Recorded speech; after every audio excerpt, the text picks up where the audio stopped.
हाँ जी, तो 10th lecture कर लेते हैं अपन। इंडस्ट्री एंड एमएसएमई, उद्योग और ये माइक्रो, स्मॉल, मीडियम एंटरप्राइजेज़, सूक्ष्म, लघु सूक्ष्म, मध्यम और लघु उद्योग, इनके बारे में अपन अच्छे से पढ़ लेते हैं। अब देखो, अब से जो आगे के लेक्चर्स हैं ना, वो रटने वाली चीज़ें ज़्यादा है, समझाने वाली चीज़ें बहुत कम है। कुछ-कुछ इंस्टेंसेस आएँगे जहाँ पे कांसेप्ट वगैरह होगा, तो मैं आपको समझा दूँगा। बाकी अपन जल्दी-जल्दी पढ़ेंगे। प्रीलिम्स में क्या-क्या पॉसिबिलिटीज़ है, वो अपन अच्छे से कवर कर लेंगे कि भाई इसको याद कर लेना, ये कर लेना, वो कर लेना। और मेंस के लिए तो बस मैं एक बार रीड आउट कर दूँगा, क्योंकि समझने वाली कोई चीज़ है नहीं। जैसे फॉर एग्ज़ाम्पल, एक्सपोर्ट को बूस्ट करने के लिए क्या-क्या प्रयास किए थे। तो बहुत सारे तरीके होते हैं, बहुत सारी नीतियाँ होती हैं, बहुत सारे स्कीम्स होती हैं, वो पढ़ लेंगे और वो याद कर लेंगे मेंस के लिए। लेकिन प्री के लिए स्पेसिफिकली कोई स्कीम हो सकती है, कोई एक्रोनिम हो सकता है जो पूछ सकता है एग्जाम में कि ये पर्टिकुलर स्कीम किस चीज़ के लिए आई है। फिर ऑप्शन दे सकता है कि भाई एक्सपोर्ट को प्रमोट करने के लिए आई है, फाइनेंशियल इंक्लूजन के लिए आई है, इन्फ्लेशन को कंट्रोल करने के लिए आई है, बहुत सारे ऑप्शन दे सकता है, तो वहाँ पे अपने कारगर साबित हो सकता है वो। अब ये जो चैप्टर है, उसमें कैसा क्वेश्चन पूछा जाता है यूजुअली, वो अपन देख लेते हैं। जैसे आरएस जो पिछले वाला होता है 2023, उसमें क्या क्वेश्चन पूछा था? Which of the following statement related to pharmaceutical sector is not correct? Pharmaceutical जो दवाओं से जुड़े हुए जो उद्योग है, सेक्टर है, उसके बारे में नॉट करेक्ट पूछ रही है। India is 80% market share of global vaccine manufacturing. India is the largest provider of generic medicine globally. India is rank 14th world wide in the production of pharma products. India is rank third. अब ये तीन चार option थे। अब यार कोई भी sensible आदमी इस क्वेश्चन को देखेगा तो बोलेगा क्या ये अपसेट यार, इतने तो बहुत सारे सेक्टर है, कौन कौन याद करेगा इसको। But there was a clear pattern. हुआ यह था कि इस साल के इकोनॉमिक सर्वे में ये चारों फैक्ट फार्मा सेक्टर्स के अंदर दिए हुए थे। तो वो क्या करता है कि इंडस्ट्री कोई भी एक पकड़ेगा और वहां से तीन चार फैक्ट उठा के एक क्वेश्चन बना देगा। इसलिए एक क्वेश्चन आने की प्रोबेबिलिटी है। चार पांच इन्होंने इस साल भी इकोनॉमिक सर्वे में इंडस्ट्रीज कवर कर रखी है, उनके फैक्ट्स अपने को रटने ताकि अपना एक सवाल सही हो जाए। ये मोटा मोटा अपना एम है, ठीक है। आवाज वगैरह सही आ रही है? हाँ जी, तो अपन वापिस चलते हैं इस पे। तो देखो, सबसे पहले तो इंडस्ट्रीज को चार सब सेक्टर्स में बांट दिया गया है। मैन्युफैक्चरिंग, इलेक्ट्रिसिटी, गैस, कंस्ट्रक्शन वाली और माइनिंग एंड क्वेरिंग। हिंदी में पढ़ूं तो निर्माण, विनिर्माण, खनन और उत्खनन संबंधी और विद्युत गैस वाली है। तो ये ज्यादा इंपॉर्टेंट चीज नहीं है। इंपॉर्टेंट चीज क्या है? पहले 8 कोर इंडस्ट्रीज हुआ करती थी, प्रमुख उद्योग 8 हुआ करते थे, अब 9 हो गए, ठीक है। एक ऐड कर दिया गया बेस ईयर चेंज होने के साथ में। कौन सा ऐड किया है? लो अयस्क ऐड कर दिया गया है, ठीक है। और इनका लगभग 40% योगदान होता है कुल औद्योगिक उत्पादक सूचकांक आईआईपी में, ठीक है। तो ये इंपॉर्टेंट चीज है, अपने को याद रखनी है। उसके अलावा मोटा मोटा अपने को तथ्य याद रखने, मेंस के लिए याद रखने, प्री में भी पूछा जा सकता है।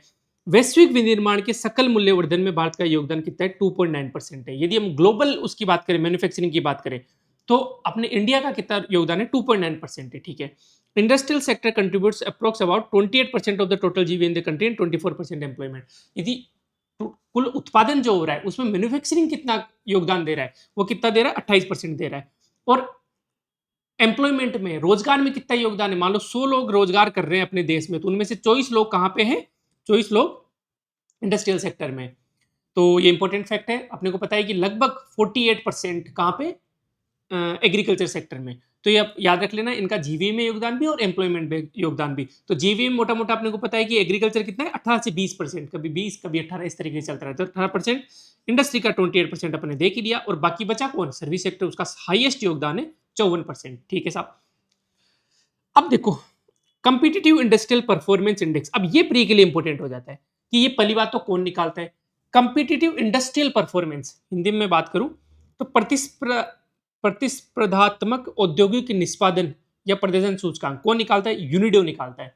ये यूएनसीटीएडी निकालता, अंटाड नहीं निकालता, ट्रेड के बारे में निकालता है वो। ये कौन है? संयुक्त राष्ट्र औद्योगिक विकास संगठन निकालता है। सीधे सीधे एग्जाम में क्वेश्चन पूछा जा सकता है। वर्ष 2023 की रैंकिंग में भारत में सूचकांक में कौन सा स्थान प्राप्त किया? 37 और 37। तो ये दोनों ही फैक्ट अपने को याद रखने हैं। व्यवसायिक प्रत्याशा सूचकांक, बिजनेस एक्सपेक्टेशन इंडेक्स की हम बात करें तो ये कौन निकालता है? ये आरबीआई निकालता है, ध्यान रखना, ठीक है। और त्रैमासिक आधार पर प्रकाशित करता है। यदि ये 100 से ज्यादा है मतलब व्यवसाय फल फूल रहे हैं। यदि ये 100 से नीचे मतलब व्यवसायों में संकुचन हो रहा है, व्यापार घट रहा है ना। मैन्युफैक्चरिंग इंडस्ट्रियल जो आउटपुट है, प्रोडक्शन है, वो घट रहा है। व्यापार नहीं, ये वाली चीज। तो आउटपुट जो है, प्रोडक्शन है वो। अब आरपीएससी सेकंड ग्रेड का एग्जाम था, उसमें क्या पूछा था कि बिजनेस एक्सपेक्टेशन इंडेक्स, हालांकि ये मुझे अभी कल मैं लेक्चर जब ऐसे ही पढ़ रहा था तब मुझे पता चला कि मैं पीवाईक्यूज वगैरह देख रहा था, तब मुझे पता चला कि भाई ये बिजनेस एक्सपेक्टेशन इंडेक्स आरपीएससी ने पूछा हुआ है। ये जब नोट्स बनाए थे तब मुझे नहीं पता था। लेकिन क्योंकि सेकंड ग्रेड में पूछा है तो आरएस में पूछेगा तो थोड़ा और डीप में जाके ही पूछेगा। तो क्या वहां पे सिंपल पूछा था कि कौन निकालता है, आरबीआई निकालता है, और भी 3-4 ऑर्गेनाइजेशन उन्होंने दे रखी थी। अब अपने को यहाँ क्या पूछ सकते हैं, पहली बात हुई त्रैमासिक है, 3 महीने में एक बार प्रकाशित होती है। दूसरा, यदि 100 से ऊपर है तो मतलब व्यापार में व्यवसाय में विस्तार हो रहा है, और यदि सूचकांक 100 से कम है तो व्यवसाय में गिरावट या कमी हो रही है। तो ये अपने को ध्यान रखना है, ठीक है।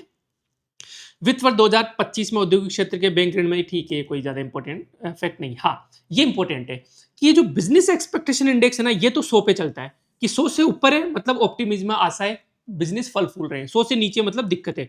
लेकिन ये जो परचेजिंग मैनेजर इंडेक्स है ना, पीएमआई, जो एचएसबीसी निकालता है, ये 50 पे चलता है। यदि ये 50 से ऊपर है, देखो 50 वाला लाइन है ना, बेस लाइन 50 हो गई, 50 से ऊपर है मतलब सब चीजें बढ़िया है, चीजें फल फूल रही है, 50 से नीचे मतलब चीजें गड़बड़ है। तो ये अपने को बेसिक ध्यान रखना है। इसमें भी ऑप्शन बना के दे सकता है कि पीएमआई 100 दे सकता है, नहीं, पीएमआई का बेस क्या है, लाइन 50 है, ठीक है। अब भारत का औद्योगिक क्षेत्र भारत के लिए विशिष्ट लाभ क्यों है भाई? अब ये मेंस की वाली चीज आ गई, क्यों इंपॉर्टेंट है इंडस्ट्रियल सेक्टर किसी भी कंट्री के लिए, स्पेशली भारत के लिए क्यों इंपॉर्टेंट है? तो अपने को पता है कि भाई एक तो 140 करोड़ की जनसंख्या है, और इंडस्ट्रियल सेक्टर जो है वो एम्प्लॉयमेंट इंटेंसिव सेक्टर है भाई। सर्विस सेक्टर में तो एक आदमी अभी ए आने के बाद में 10 लोगों को काम कर सकता है, लेकिन इंडस्ट्री में तो फिर भी लोग चाहिए, ऑटोमेशन उतना नहीं आया है। दूसरा, एग्रीकल्चर सेक्टर पहले ही ओवरबर्डन है, तो वहां से लोग निकाल के इंडस्ट्री में डालने चाहिए। तीसरा, हमारे 140 करोड़ की जनसंख्या है, डेमोग्राफिक डिविडेंड बढ़ रहा है, यंग स्किल वर्कफोर्स धीरे धीरे आ रही है, उनको खपाने के लिए इंडस्ट्रियल सेक्टर बहुत जरूरी है। और भी अपन बहुत सारी चीजें बोल सकते हैं कि industrial sector tried and tested है। ऐसा नहीं कि मैन्युफैक्चरिंग और इंडस्ट्रियल सेक्टर में पहली बार ट्राई करेंगे और उसमें सफल होंगे। क्यों? क्योंकि देखो, यूरोपियन जो यूनियन है या फिर यूरोपियन जो कंट्रीज है, वो कैसे सफल हुई, कैसे डेवलप्ड हुई? इंडस्ट्रियल सेक्टर के कारण डेवलप हुई। याद करो 18th 19th सेंचुरी, जब उन्होंने उपनिवेश किया, उपनिवेश के बाद में मिलें लगाई, वस्त्र की मिलें लगाई, शुगर की मिलें लगाई, बड़ी बड़ी जर्मनी ने पूरी मतलब जो नदियों के किनारे पे आयरन ओर वगैरह की मिलें लगाई, स्टील वगैरह की लगाई, इसलिए वो डेवलप्ड हो पाए। फिर 19th सेंचुरी के बाद 20th सेंचुरी है, 20th सेंचुरी में कौन? यूएसए, यूएसए और रशिया वगैरह, जापान वगैरह, इन्होंने वर्ल्ड वॉर के बाद में अपनी इंडस्ट्रीज को फलने फूलने दिया, और फिर ये डेवलप्ड बने। और फिर 20th सेंचुरी में, 21st सेंचुरी में चाइना, आपको पता ही है कि China make in China product बना के कितने सारे प्रोडक्ट हमारे यहाँ पे बेचता है, तो धीरे धीरे डेवलप्ड हुआ चाइना। तो इस तरीके से 19वीं 20वीं और 21वीं शताब्दी में कौन औद्योगिक सफलता चाइना को मिली। तो इन कंट्रीज ने जब इंडस्ट्री के पाथ को लेकर डेवलप बन गए, तो हम भी तो बन सकते हैं। इसलिए हमें इंडस्ट्री पे ध्यान देना चाहिए। हम क्या करें, एग्रीकल्चर से हम डायरेक्ट सर्विस पे कूद गए, इंडस्ट्रियल सेक्टर हमारा छूट गया एक तरीके से, ठीक है साहब। उसके अलावा जनसंख्या के लाभांश हो गया, ये सब हो गया। निर्यात की अधिक संभावना है, हाँ, इंडस्ट्रियल सेक्टर्स को बढ़ा के हम अपना एक्सपोर्ट को भी बढ़ा सकते हैं। अब चुनौतियां क्या है भाई? बुनियादी ढांचे का अभाव, इंफ्रास्ट्रक्चर की कमी है, ट्रांसपोर्टेशन नहीं है, R&D नहीं है, यहाँ पे रिसर्च एंड डेवलपमेंट के लिए यूनिट्स नहीं है, तो कैसे आप नई यूनिट्स आप या नए प्रोडक्ट को मैन्युफैक्चर कर पाओगे? ठीक है। वित्तीय संसाधनों में पूंजी का अभाव है भाई, एमएसएमई को क्रेडिट नहीं मिलता है, इनफॉर्मल क्रेडिट उनको लेना पड़ता है, ब्याज उसमें फंस जाते हैं, वो चक्र में फंस जाते हैं, विसीए साइकिल में फंस जाते हैं। तो ये सारी चीजें आप पढ़ लेना, इसमें कोई बड़ी बात नहीं, ठीक है। हाँ, 4 बैलेंस शीट की समस्या, 4 बैलेंस शीट प्रॉब्लम, ये इंपॉर्टेंट है। तो ट्विन बैलेंस शीट प्रॉब्लम में क्या होता था कि बैंक की और जो कॉर्पोरेट जो कंपनियां हैं, है ना, इंफ्रास्ट्रक्चर कंपनियां या फिर बुनियादी ढांचे वाली कंपनी, इनकी बैलेंस शीट यदि गड़बड़ा गई ना, तो उसे ट्विन बैलेंस शीट प्रॉब्लम बोलते हैं। बैंक्स प्लस कॉर्पोरेट या फिर जो इंफ्रास्ट्रक्चर जो कंपनीज वगैरह होती है, बैलेंस शीट गड़बड़ाने का मतलब है कि बैंकों में हाई एनपीए हो गया, लोन जो बैंक को दिए तो वापिस ही नहीं आ रहा। इधर मैन्युफैक्चरिंग या फिर इंफ्रास्ट्रक्चर कंपनीज में क्या हो रहा है कि वो लोन चुका ही नहीं पा रहे, उनका interest coverage ratio less than 1 है ना, वो प्रॉफिट में नहीं आ पा रहे, वो घाटे में जा रहे, तो इनकी बैलेंस शीट गड़बड़ा होगी, तो ट्विन बैलेंस शीट प्रॉब्लम हो गई। लेकिन 4 बैलेंस शीट प्रॉब्लम क्या होती है?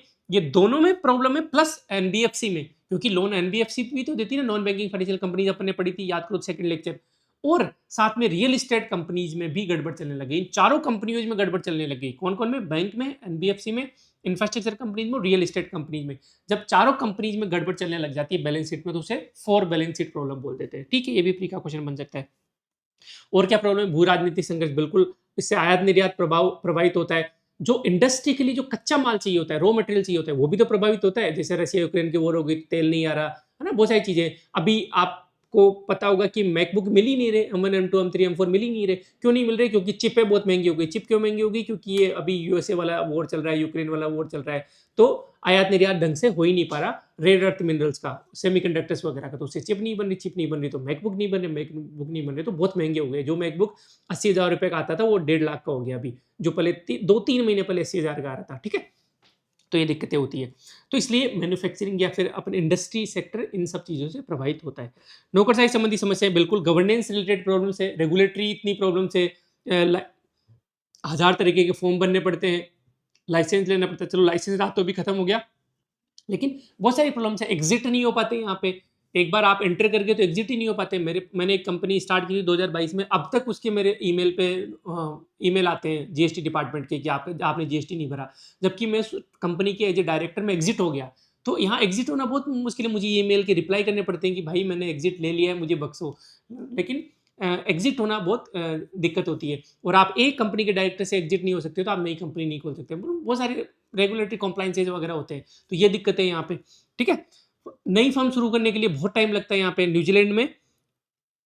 भारत में एक नई फर्म शुरू करने में औसतन 18 दिन का समय लगता है, जबकि न्यूजीलैंड में इसमें केवल आधा दिन लगता है। सोचो, नई फर्म शुरुआत करने के लिए आपको जीएसटी लेना पड़ेगा, डिपार्टमेंट से परमिशन लेनी पड़ेगी आपको, वो ये बैंक से लोन लेने के लिए 1000 कागज दिखाने पड़ते हैं। न्यूजीलैंड में एक काम आधा दिन में हो जाता है। तो ये सब रेगुलेटरी कोलेस्ट्रॉल भी हम इसे बोल सकते हैं। ठीक है, चक्रव्यूह चुनौती, चक्रव्यूह का मतलब जैसे अभिमन्यु चक्रव्यूह में फंस गया था ना, कि अंदर तो घुस गए लेकिन बाहर नहीं निकल पा रहे, तो ये वो सारी मैन्युफैक्चरिंग सेक्टर्स के साथ या इंडस्ट्रियल सेक्टर के साथ दिक्कत आती है।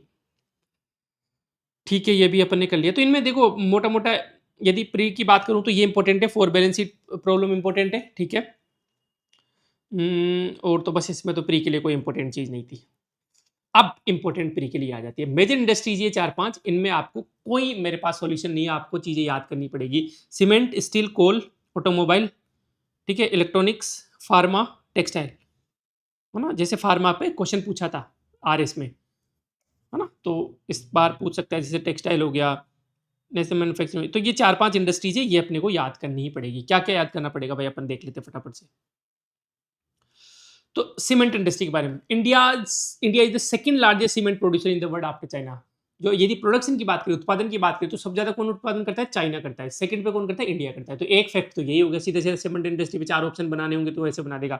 Cement industry comprise 160 integrated large cement plants, 130 grinding units and 62 mini cement plant. बस यहाँ पे ध्यान देने योग्य बात है कि लार्ज प्लांट सबसे ज्यादा है। ऐसे यूजुअली लगता है ना कि भाई यार ये मिनी प्लांट ज्यादा होंगे, क्योंकि मिनी छोटे छोटे बहुत सारे खोल सकते हैं, लेकिन ऐसा नहीं है। 160 इंटीग्रेटेड लार्ज सीमेंट प्लांट है, और 62 मतलब 160 है, ये 62 है सिर्फ, है ना, मिनी सीमेंट प्लांट से। याद ही करना पड़ेगा। The current annual installed capacity कितनी? 690 मिलियन टन। ये भी इंपॉर्टेंट है इकोनॉमिक सर्वे के हिसाब से। सीमेंट प्रोडक्शन कितना है? 453 मिलियन टन का है। और सीमेंट कंजम्पशन पर पर्सन इन इंडिया कितना है? 290 केजी है, जो कि ग्लोबल एवरेज का कम है। तो ये भी मान लो थोड़ा सेंसिबल हुआ एग्जामिनर, वो नहीं चाहता कि भाई बच्चों को रटना ही पड़े, तो वो पता है कैसे पूछ लेगा कि इंडिया में जो सीमेंट कंजम्पशन है पर कैपिटा, वो ग्लोबल एवरेज से ज्यादा है। नहीं, ज्यादा नहीं, कम है। ग्लोबल एवरेज तो कितना है? 540 केजी। मतलब एक आदमी पूरे विश्व की एवरेज ले तो 540 किलोग्राम सीमेंट की खपत करता है। वो खपत कैसे भी कर सकता है, मकान बनाने में कर सकता है, उसके लिए हॉस्पिटल बन रहा है, उसके लिए रोडें बन रही है। तो पर कैपिटा अपन निकालेंगे, तो पर कैपिटा कैसे निकालेंगे कि कुल खपत इसमें कंट्री के अंदर अपॉन कुल जनसंख्या, ऐसे निकाल लेंगे। तो यदि ये अपन बात करें तो सबसे इंडिया में कम है, मतलब 290 ये, जबकि वर्ल्ड एवरेज ज़्यादा है। तो ये भी ठीक है, अपने को ध्यान रखना है। तो ये 4 फैक्ट अपने को सीमेंट इंडस्ट्री में याद रखना है। ठीक है साहब, क्या क्या याद रखना है? इंडिया सेकंड लार्जेस्ट उत्पादन करता है, फर्स्ट कौन है? चाइना है। इंटीग्रेटेड प्लांट ज़्यादा है, 160 है, जबकि मिनी 62 है। उसके अलावा यदि पर कैपिटा कंजम्पशन की बात करें तो 290 केजी है, जो कि वर्ल्ड एवरेज का से कम है। और ये इंस्टॉल कैपेसिटी 690 मिलियन टन है, और एक्चुअल जो प्रोडक्शन है वो 400 मिलियन टन का होता है। एक्चुअली देखो, इंस्टॉल कैपेसिटी हमेशा ज़्यादा ही होगी आपकी। मान लो पढ़ने की कैपेसिटी 12 घंटे है ना, 12 घंटे आपके पास फ्री मिलते हैं, तो क्या आप 12 घंटे पढ़ लेते हो? नहीं पढ़ पाते। 10 घंटे 8 घंटे इतना ही पढ़ पाते हो। तो इंस्टॉल कैपेसिटी से एक्चुअल उत्पादन थोड़ा कम होता है।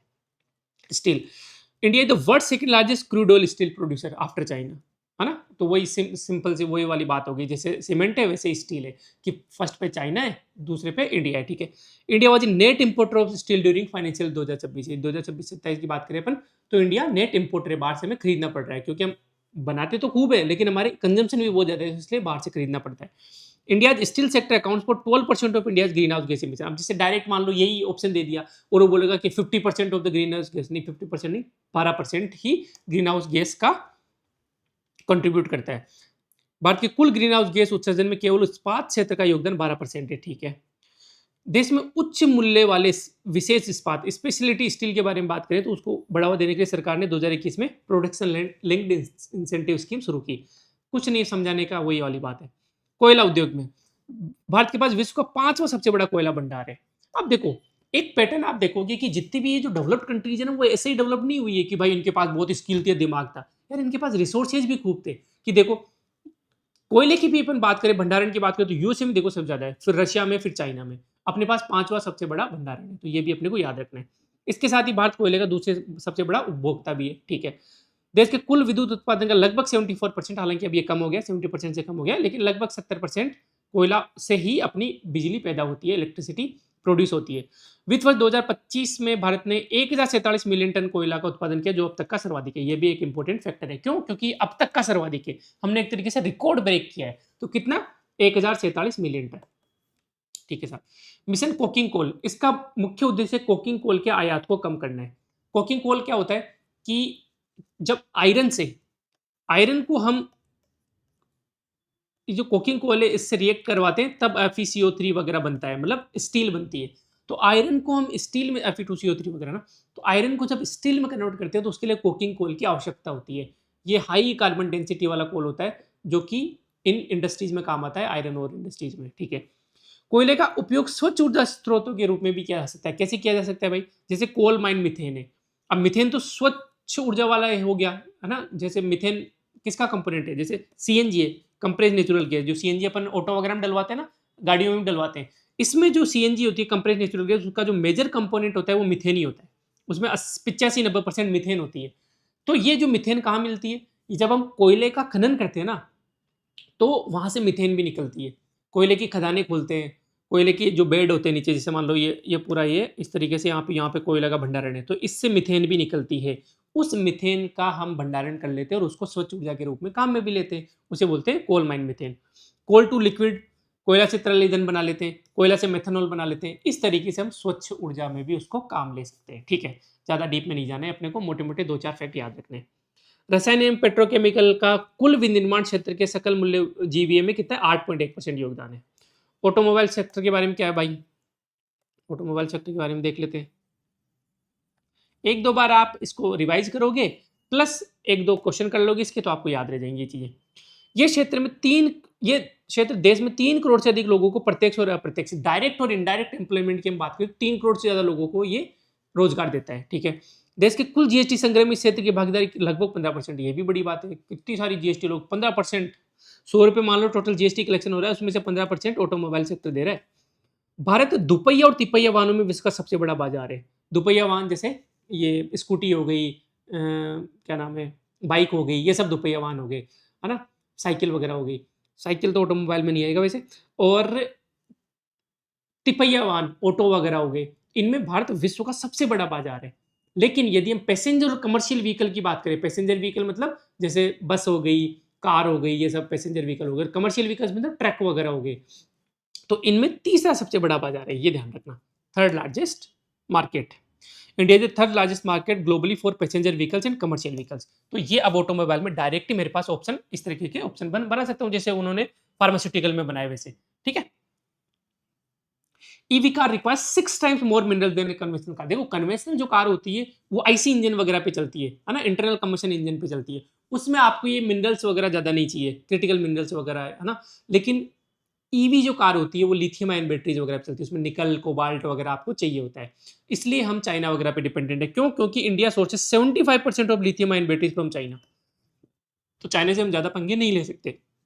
China holds about almost 65% of the minerals like निकल, कोबाल्ट, लिथियम। ये जो अच्छे मिनरल्स है जो कि क्रिटिकल टेक्नोलॉजी में काम आ रहे हैं, उनका लगभग 65% भंडारण किसके पास है? चाइना के पास है। तो डिपेंडेंट होना ही पड़ेगा। ठीक है, इसलिए यूएसए भी ज्यादा पंगा नहीं लेता चाइना से। अब ये तो हो गया था efforts to boost EV mobility in India. कैसे कैसे ईवी को बूस्ट कर सकते हैं अपन? PM E drive scheme. अब देखो, सीधा सीधा प्री में से पूछ सकता है कि पीएम ई ड्राइव स्कीम किससे रिलेटेड है। तो अब देखने में पता लग रहा है कि ई ड्राइव इलेक्ट्रिकल मोबिलिटी से होगी है, ठीक है। सितंबर 2024 में लॉन्च हुई, 10,900 करोड़ का इसका आउटले था। पीएलआई स्कीम ठीक है, एससीसी बैटरी के लिए पीएलआई स्कीम आई, ठीक है। 50 गीगाहर्ट्ज कैपेसिटी की बैटरीज, ये ध्यान रखना, 50 गीगा वोट हर watt hour giga watt hour होगी है, ठीक है। तो ठीक है, तो जैसे मैं बता देता हूँ आपको, वैसे एक यूनिट होती है ना, 1 किलोवाट आर होती है, 1 किलोवाट आर, ठीक है। तो अपने को 50 गीगावाट आर ने का वो करना है, ठीक है। PM E bus Sewa payment security mechanism PSM October 2024 में, ये भी ज़्यादा इंपॉर्टेंट नहीं है। SMEC scheme to promote manufacturing electric passenger, March 2024 में, ये भी ज़्यादा इंपॉर्टेंट है। हाँ, अब देखो, फेम स्कीम और ई अमृत पोर्टल, ये दोनों प्री के लिए इंपॉर्टेंट हो जाते हैं सीधा सीधा। मेंस के लिए तो आप सारे लिख सकते हो, एसीसी बैटरीज वगैरह ये सब, एसएमईसी वगैरह, लेकिन प्री के लिए ये इंपॉर्टेंट पूछा जा सकता है कि फेम स्कीम किससे रिलेटेड है भाई, सीधी सी बात ये। तो फेम क्या होगा, faster adoption and manufacturing of electric vehicles, fame. ये ईवी को प्रमोट करने के लिए है ना, इलेक्ट्रिक व्हीकल्स का फास्टर अडॉप्शन करना है और मैन्युफैक्चरिंग करनी है उनकी। हिंदी में भी वैसे आएगा क्योंकि फेम एक्रोनिम है ना, ठीक है। Faster adoption and manufacturing electric vehicles India. एक ई अमृत पोर्टल, ये भी सीधे सीधा पूछा जा सकता है, ई अमृत पोर्टल किससे रिलेटेड है। तो मान लो दे दिया कि भाई ये नीति आयोग द्वारा है, और ये मल न्यूट्रिशन या फिर ये जो एनीमिया है उसको कम करने के लिए। ई अमृत पोर्टल लेट से पॉवर्टी को रिड्यूस करने के लिए। अमृत से रिलेटेड और कुछ ऐसा है कि जल संसाधन का विकास करने के लिए, जल संचयन के लिए ई अमृत पोर्टल, ठीक है। ऐसा कुछ हो सकता नहीं। ई अमृत पोर्टल किससे रिलेटेड है, ईवी को बढ़ावा देने के लिए, नीति आयोग द्वारा है पहली बात तो। यूके के साथ में, यूनाइटेड किंगडम के साथ में शुरू किया गया। तो एक ऑप्शन ऐसे भी आ सकता है कि नीति आयोग प्लस कौन, यूके या स्वीडन, क्योंकि एक अभी स्वीडन का भी आएगा, यहाँ पे आ गया ना, स्वीडन के द्वारा भी अपन ने स्टार्ट किया एक वो इनिशिएटिव। तो यूके के साथ में मिलकर नीति आयोग ने ई अमृत पोर्टल स्टार्ट किया है, एक वन स्टॉप डिजिटल प्लेटफॉर्म है जो उपभोक्ताओं और निवेशकों को ईवी से जुड़ी सभी महत्वपूर्ण जानकारी एक ही स्थान पर प्रदान करता है। एक तरीके से देखो, ईवी मार्केट एक इमर्जिंग मार्केट है, डेली चेंज होती है चीजें, बहुत सारे स्केप्टिसिज्म होते हैं, बहुत सारी धारणाएं होती है लोगों की। तो धारणाएं या फिर स्केप्टिसिज्म या फिर जो भी अवधारणाएं, वो कैसे चेंज होगी, वो एक एक सब्सटेंशिएट आर्ग्यूमेंट पे या क्रिटिकल जजमेंट पे कैसे पहुंचेंगे, वो तब पहुंचेगी जब उनके पास डेटा होगा। कि अच्छा, मान लो कोई निवेश करना चाहता है ईवी के बिजनेस में, तो उसके पास डेटा होना चाहिए कि यार ईवी का जो मार्केट है वो 2047 तक या 2030 तक इतने अरब डॉलर का हो जाएगा, है ना। अभी वर्तमान में इंडिया में इतने ईवी संचालित है, मान लो किसी को ईवी के इलेक्ट्रिक चार्जिंग स्टेशन लगाने खोलने, तो उसे पता तो होना चाहिए ना इन्वेस्टर को। ठीक वैसे ही खरीदार को भी पता होना चाहिए, उपभोक्ता को भी, कि अभी हाल में जो ईवी चल रही है वो किस रेंज तक चल रही है। एक जो एवरेज ईवी जो 20-25 लाख की पड़ती है, वो कितना एक बार चार्जिंग में कितना किलोमीटर कवर कर लेती है, सारे डेटा एक जगह होते हैं ई अमृत पोर्टल पे। तो अब जितने ज्यादा डेटा होंगे उतनी ज्यादा क्लैरिटी आएगी, उतनी ज्यादा क्लैरिटी आएगी, उतनी ज्यादा उपभोक्ता और निवेशक बढ़ेंगे। यही तो चाहती है गवर्नमेंट की, उपभोक्ता और निवेशक बढ़े, ठीक है। कर में छूट, ऑफ कोर्स जीएसटी पहले 12% था ईवी पे, उस पे वाहनों पे, अब 5% ही कर दिया गया, तो ये भी अच्छी बात है। तो आपको फेम योजना और ई अमृत पोर्टल याद रखना है, ईवी से रिलेटेड है। इलेक्ट्रॉनिक्स में आ जाओ, इलेक्ट्रॉनिक्स से third largest export item from India, तो ये भी याद रखना है, थर्ड लार्जेस्ट। तो सेकंड थर्ड बहुत है, तो आप कंफ्यूज हो सकते हो, तो एक जगह आप शॉर्ट नोट्स में लिख लेना इनको, मतलब एक छोटा सा पेज बना लो ताकि आपको दोबारा लेक्चर देखना नहीं पड़े या फिर ये नोट्स नहीं पढ़ने पड़े। इंडिया तो world second largest mobile phone manufacturer, ये भी इंपॉर्टेंट है, दूसरा सबसे बड़ा मोबाइल फोन मैन्युफैक्चरर है। अब इलेक्ट्रॉनिक्स को प्रमोट करने के लिए वही पीएलआई स्कीम आई भाई, ठीक है। पीएलआई स्कीम आईटी हार्डवेयर के लिए आई। ECMS, electronic component manufacturing scheme, ये लेटेस्ट है, अप्रैल 2025 में आई। बजट इसका 22,919 करोड़ है, तो इसको थोड़ा याद रख लेना। ECMS aim to integrate domestic electronic industry with global value chain, बिल्कुल ग्लोबली वैल्यू चेन है, जैसे चाइना में है, यूएसए में, उसके साथ इंटीग्रेट करना है अपनी इलेक्ट्रॉनिक इंडस्ट्री को। Offers turnovers linked incentive and capex incentive, ठीक है। Electronic manufacturing cluster EMC and EMC, ये भी ठीक है। प्लग एंड प्ले इंफ्रास्ट्रक्चर आगे बता ही दूंगा मैं। कुछ नहीं होता प्लग एंड प्ले का मतलब, जैसे आप लाइब्रेरी में जाते हो ना, तो लाइब्रेरी में आपको अपनी बस किताब लेके जानी होती है, आपको वहाँ पे बैठने की सुविधा है, आपके लिए पानी की सुविधा पहले से ही है, आपके चार्जिंग की सुविधा पहले से ही है, न्यूज़पेपर पढ़ा हुआ है, आपको जाके वहाँ पे पढ़ाई करनी है बस। ठीक वैसे ही प्लग एंड प्ले जो इनिशिएटिव गवर्नमेंट द्वारा लगाया जाता है, उसमें ऐसा होता है कि बस मैन्युफैक्चरर को आके अपनी फैक्ट्री लगानी है, जैसे आप अपनी किताब लेके जाते हो, उनको बस अपनी मशीनें लगानी है। बाकी टिन शेड की सुविधा, पानी की सुविधा, रोड की, लाइट की, क्या नाम है, जितने भी कंप्लाइंसेज होते हैं, सारी सुविधा पहले से गवर्नमेंट तैयार करती है। उनको बस वहाँ आके ज़मीन लेनी है और उस ज़मीन पे अपनी मशीनरी इंस्टॉल करके प्रोडक्शन चालू करना है, इसे बोलते हैं प्लग एंड प्ले। ताकि उसके दिमाग में चलते नहीं रहे कि यार इलेक्ट्रिसिटी डिपार्टमेंट से भी परमिशन लेनी है, क्योंकि जितने बड़े बड़े उद्योग होते हैं उनमें ऐसे घर की तरह आसानी से कनेक्शन नहीं मिलता। कंप्लाइंसेज होते हैं, भूमि अधिग्रहण इतना आसानी से नहीं हो पाता, प्रॉपर सीवरेज हो गया, रोड्स हो गई। अब मान लो आपने ऐसी जगह इंडस्ट्री खोली जहाँ पे रोड ही नहीं है, तो फिर ट्रांसपोर्टेशन आपका महंगा पड़ जाएगा। तो रोड वगैरह पहले गवर्नमेंट बना के दे रही है पूरे क्लस्टर में, इसे बोलते हैं प्लग एंड प्ले। ठीक है, स्पेक्स ये भी इंपॉर्टेंट है, सीधा सीधा पूछ सकता है स्पेक्स किससे रिलेटेड है, तो किससे रिलेटेड है, इलेक्ट्रॉनिक्स इंडस्ट्री से रिलेटेड है। Scheme for promotion of manufacturing of electronic component and semiconductor, electronic component और सेमीकंडक्टर्स। ठीक है, अप्रैल 2020 में 25% financial incentive on capital expenditure for the downstream value chain. ठीक है, अब मैं अब आपको डिटेल में एक्सप्लेन करूँ कि डाउनस्ट्रीम वैल्यू चेन क्या होती है, फाइनेंशियल इंसेंटिव ऑन कैपिटल, अब कर सकता हूँ लेकिन अभी इंपॉर्टेंट नहीं है आपके लिए। मतलब मोटा मोटा देखो, मैंने बोला था डाउन स्ट्रीम और अप स्ट्रीम क्या होता है। मान लो आप यहाँ पे खड़े हो, इससे नीचे जितनी भी चीजें, आगे जितनी भी चीजें, वो डाउन स्ट्रीम हो गई और ये अप स्ट्रीम हो गई। तो जैसे मान लो आप सेमीकंडक्टर की चिप बना रहे हो, तो उस सेमीकंडक्टर की चिप बनाने के लिए आपको सिलिकॉन चाहिए, रेयर अर्थ मटेरियल चाहिए, उनका आयात निर्यात हो गया, R&D चाहिए इस पे, ये सब अप स्ट्रीम हो गई क्योंकि ये पहले चीजें हो गई। अब आपने बना दी, इससे आगे की डाउन स्ट्रीम चीजें हो गई। डाउन स्ट्रीम में उसको आप इंटीग्रेट कर रहे हो किसी बड़ी चिप के साथ में, उसको उससे आप डिवाइस बना रहे हो, है ना, उसको आप आगे जो वैल्यू चेन है, सप्लाई चेन है, ग्लोबल सप्लाई चेन है, उसके साथ इंटीग्रेट कर रहे हो। ये सब चीजें फिर डाउन स्ट्रीम होगी। तो उसके लिए 25% फाइनेंशियल इंसेंटिव देता है कैपिटल एक्सपेंडिचर पे। कैपिटल एक्सपेंडिचर मतलब आपने फैक्ट्री लगाई, कैपिटल आपने वहाँ पे खर्चा किया, तो उस पर 25% इंसेंटिव देता है फाइनेंशियल। तो ठीक है, अब ये एक्सप्लेन करने का कोई मतलब नहीं है अभी। Modified programme for development of semiconductor and display manufacturing system. ठीक है, ये मेंस का है। तो यहाँ पे मोटा मोटा प्री का इलेक्ट्रॉनिक इंडस्ट्री में क्या इंपॉर्टेंट है, दोबारा देख लेते हैं अपन।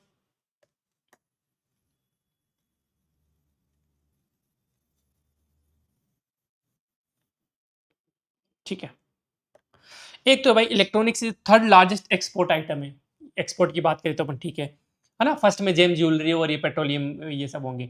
सेकंड पे India the world second largest mobile phone manufacturing, ये भी इंपॉर्टेंट है। उसके अलावा फिर ये ईसीएमएस स्कीम कब आई, अप्रैल 2025 में आई। 22,919 करोड़ इसका टोटल बजट है। और स्पेक्स किससे रिलेटेड है, ये इलेक्ट्रॉनिक जो मैन्युफैक्चरिंग और सेमीकंडक्टर की मैन्युफैक्चरिंग से रिलेटेड। फार्मास्यूटिकल्स क्योंकि पूछ लिया तो नहीं पूछेगा दोबारा, लेकिन फिर भी देख ही लेते हैं। Indian pharmaceutical industry world's third largest by volume. Volume के हिसाब से अपन देखें तो, पैसों के हिसाब से नहीं, वॉल्यूम के हिसाब से। मान लो कितने किलो दवाइयां बन रही है, उस हिसाब से अपन थर्ड लार्जेस्ट है। ठीक है, India accounts for 20% of global generic drugs export by volume. यदि हम एक्सपोर्ट की बात करें तो पूरी दुनिया में जितने भी दवाइयां, मान लो 100 किलो दवाइयां एक्सपोर्ट हो रही है एक से दूसरे देश में, उसका 20 किलो अपन एक्सपोर्ट करते हैं। ठीक है, India currently ranks 11th globally in the pharmaceutical export by value. कितना, 11th pharmaceutical export by value. Value के हिसाब से, भाई वॉल्यूम में तो अपन बहुत तगड़े हैं, वैसे कोई दिक्कत नहीं है ना। ठीक है, हाँ, तो वैल्यू के हिसाब से पैसों की बात करें तो, क्योंकि हम ना ज़्यादा महंगी दवाइयाँ नहीं बनाते, ये पेटेंटेड दवाएं, जेनरिक दवाइयाँ हम ज़्यादा बनाते हैं, तो वैल्यू के हिसाब से हमारी रैंक उतनी अच्छी नहीं है, 11वीं है। ठीक है, 8 of the top 20 global generic companies are based in India. मान लो 20 कंपनियां बड़ी बड़ी पूरे दुनिया में, उसमें से 8 कंपनियां अपने भारत में जेनरिक ड्रग्स की। अब ये जेनरिक ड्रग्स क्या होता है, पेटेंटेड ड्रग्स क्या होता है, आपको पता है तो ठीक है, नहीं तो आपको बता ही देता हूँ। चलो मोटा मोटा कुछ नहीं, देखो एक ड्रग जब शुरू में बनता है ना तो पेटेंटेड होता है। जैसे मान लो मैंने एक दवा बना दी, कैंसर से लड़ने की दवा बना दी, अब मैंने भाई अपने पूरी जिंदगी लगा दी, ऐसे ही नहीं दवा बनती। 10-10, 15-15, 20-20, 25-25 साल वो लोग एक्सपेरिमेंट करते हैं, रेबिट्स पे, रेट्स पे, है ना, अलग अलग जीवों पे एक्सपेरिमेंट करते हैं, इवन ह्यूमन ट्रायल भी होते हैं, लाखों करोड़ों अरबों रुपए खर्च होते हैं उनके, तब जाके एक इफेक्टिव दवा बनती है। तो उसका पेटेंट करवा लिया उन्होंने कि अब जो दवा बनेगी आगे इतने साल तक, पेटेंट फिक्स ईयर्स का होता है, ऐसे इंडेफिनेट पीरियड का नहीं होता कि अगले 30 साल तक ये दवा और कोई नहीं बना सकता, हम ही बनाएंगे और हम ही बेचेंगे और प्रॉफिट कमाएंगे।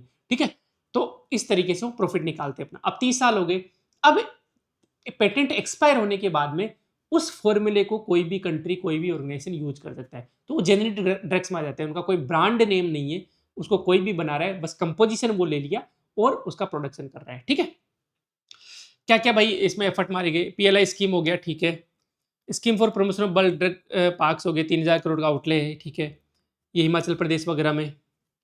अभी हाल ही में करंट अफेयर्स में 2-3 दिन पहले एक न्यूज आई थी कि टॉप 10 जो रिचेस्ट डिस्ट्रिक्ट है इंडिया में, वो कौन कौन से हैं। तो सरप्राइजिंगली एक डिस्ट्रिक्ट है हिमाचल प्रदेश में, कौन सा डिस्ट्रिक्ट है यार, चंबा है, कौन सा है, जिस जहाँ पे ये फार्मास्यूटिकल ड्रग्स बहुत बनते हैं, तो वो सबसे रिचेस्ट डिस्ट्रिक्ट था। मतलब सरप्राइजिंग थे कि लोग कि यार कोई दिल्ली से कोई जिला होगा या फिर मुंबई से कोई जिला होगा, है ना, मुंबई में बांद्रा वगैरह ये डिस्ट्रिक्ट ही होंगे, तो इनमें से कोई होगा। जैसे जयपुर जिला है तो क्योंकि ये कमर्शियल हब है ना, तो इनमें होना चाहिए। तो लेकिन निकला ही है, मैं गूगल करके बता रहा हूँ आपको ना। रिचेस्ट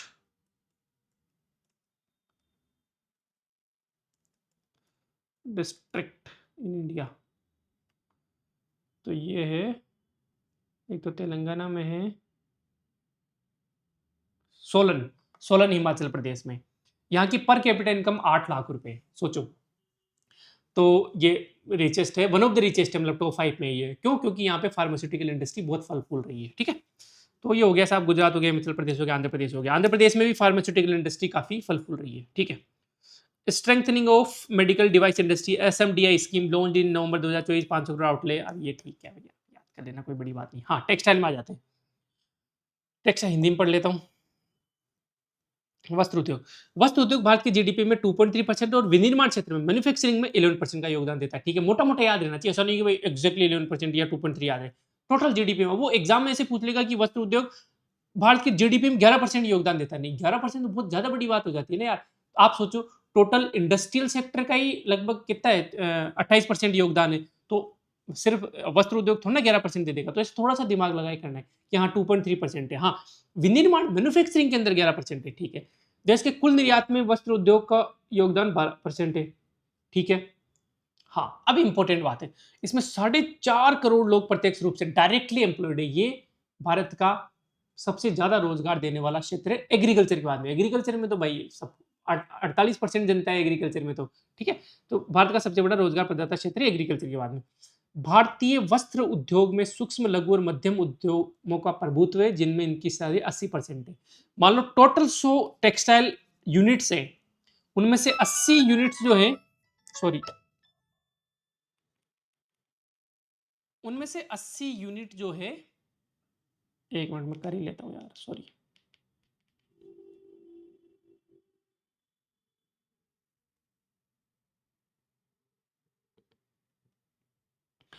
तो 100 में से 80 यूनिट है वो एमएसएमई है। हेलो, हाँ हाँ ब्रो।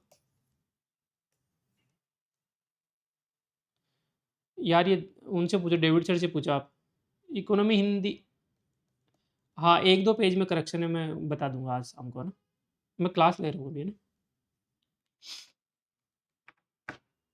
इकोनॉमी की बुक धड़ाधड़ी से जा रही है, लगभग 10-12 हज़ार तो चली गई है। अब वापस प्रिंट के लिए जा रही है, तो करेक्शन एक दो में होते हैं, जैसे पढ़ाते हुए कुछ मिल जाता है, या फिर आपने भी करेक्शन बताए एक दो, जैसे WPI का बेस ईयर चेंज हो गया था, हालांकि वो तो चेंज कर दिया था मैंने। बट जैसे अभी मैंने वो डायग्राम चेंज किया था पढ़ाते पढ़ाते BOP में, तो वो करते रहते हैं अपन। ठीक है, सॉरी फॉर द डिस्टर्बेंस, आगे चलते हैं। हाँ, तो 100 में से 80 यूनिट एमएसएमई है, बड़े यूनिट्स भी हैं लेकिन वो 20 ही है। एमएसएमई का योगदान 80% है लगभग, ठीक है। बुआई क्षेत्र के आधार पर भारत में, आप ये इंपॉर्टेंट है, देखो भाई, बुआई क्षेत्र के आधार पर यदि एरिया एरिया के आधार पर हम देखें तो भारत विश्व में कपास की खेती करने वाला सबसे बड़ा देश है। इतनी ज्यादा कपासियां होती है। उत्पादन के मामले में भारत जूट का सबसे बड़ा उत्पादक है, रेशम और कपास का दूसरा सबसे बड़ा उत्पादक देश है। अब ये डायरेक्ट एग्जाम में पूछा जा सकता है, मतलब इसको तो मैं टेस्ट सीरीज में पूछूंगा ही पूछूंगा, आप देख लेना, ठीक है। तो ये अच्छा अच्छा फैक्टर टेक्सटाइल में, कि यदि क्षेत्रफल के दृष्टि से देखें, हम एरिया वाइज देखें, तो कपास सबसे ज्यादा है इंडिया इंडिया वर्ल्ड में, इंडिया में, ठीक है।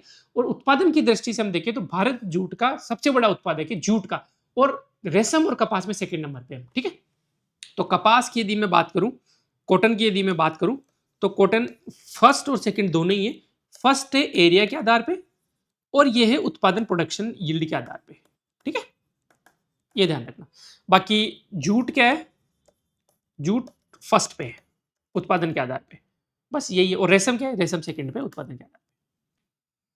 मानव निर्मित फाइबर के वैश्विक उत्पादन में भारत दूसरे स्थान पर है, ये भी इंपॉर्टेंट फैक्टर है। Man made fibre, man made fibre क्या होते हैं, जैसे पॉलिस्टर हो गया, नाइलॉन हो गया, जो हम पेड़ पौधों से एक्सट्रैक्ट नहीं करते, जो पेट्रोकेमिकल इंडस्ट्री होती है वहां से एक्सट्रैक्ट करते हैं, प्लास्टिक वगैरह से बनते हैं नाइलॉन और ये सब, है ना।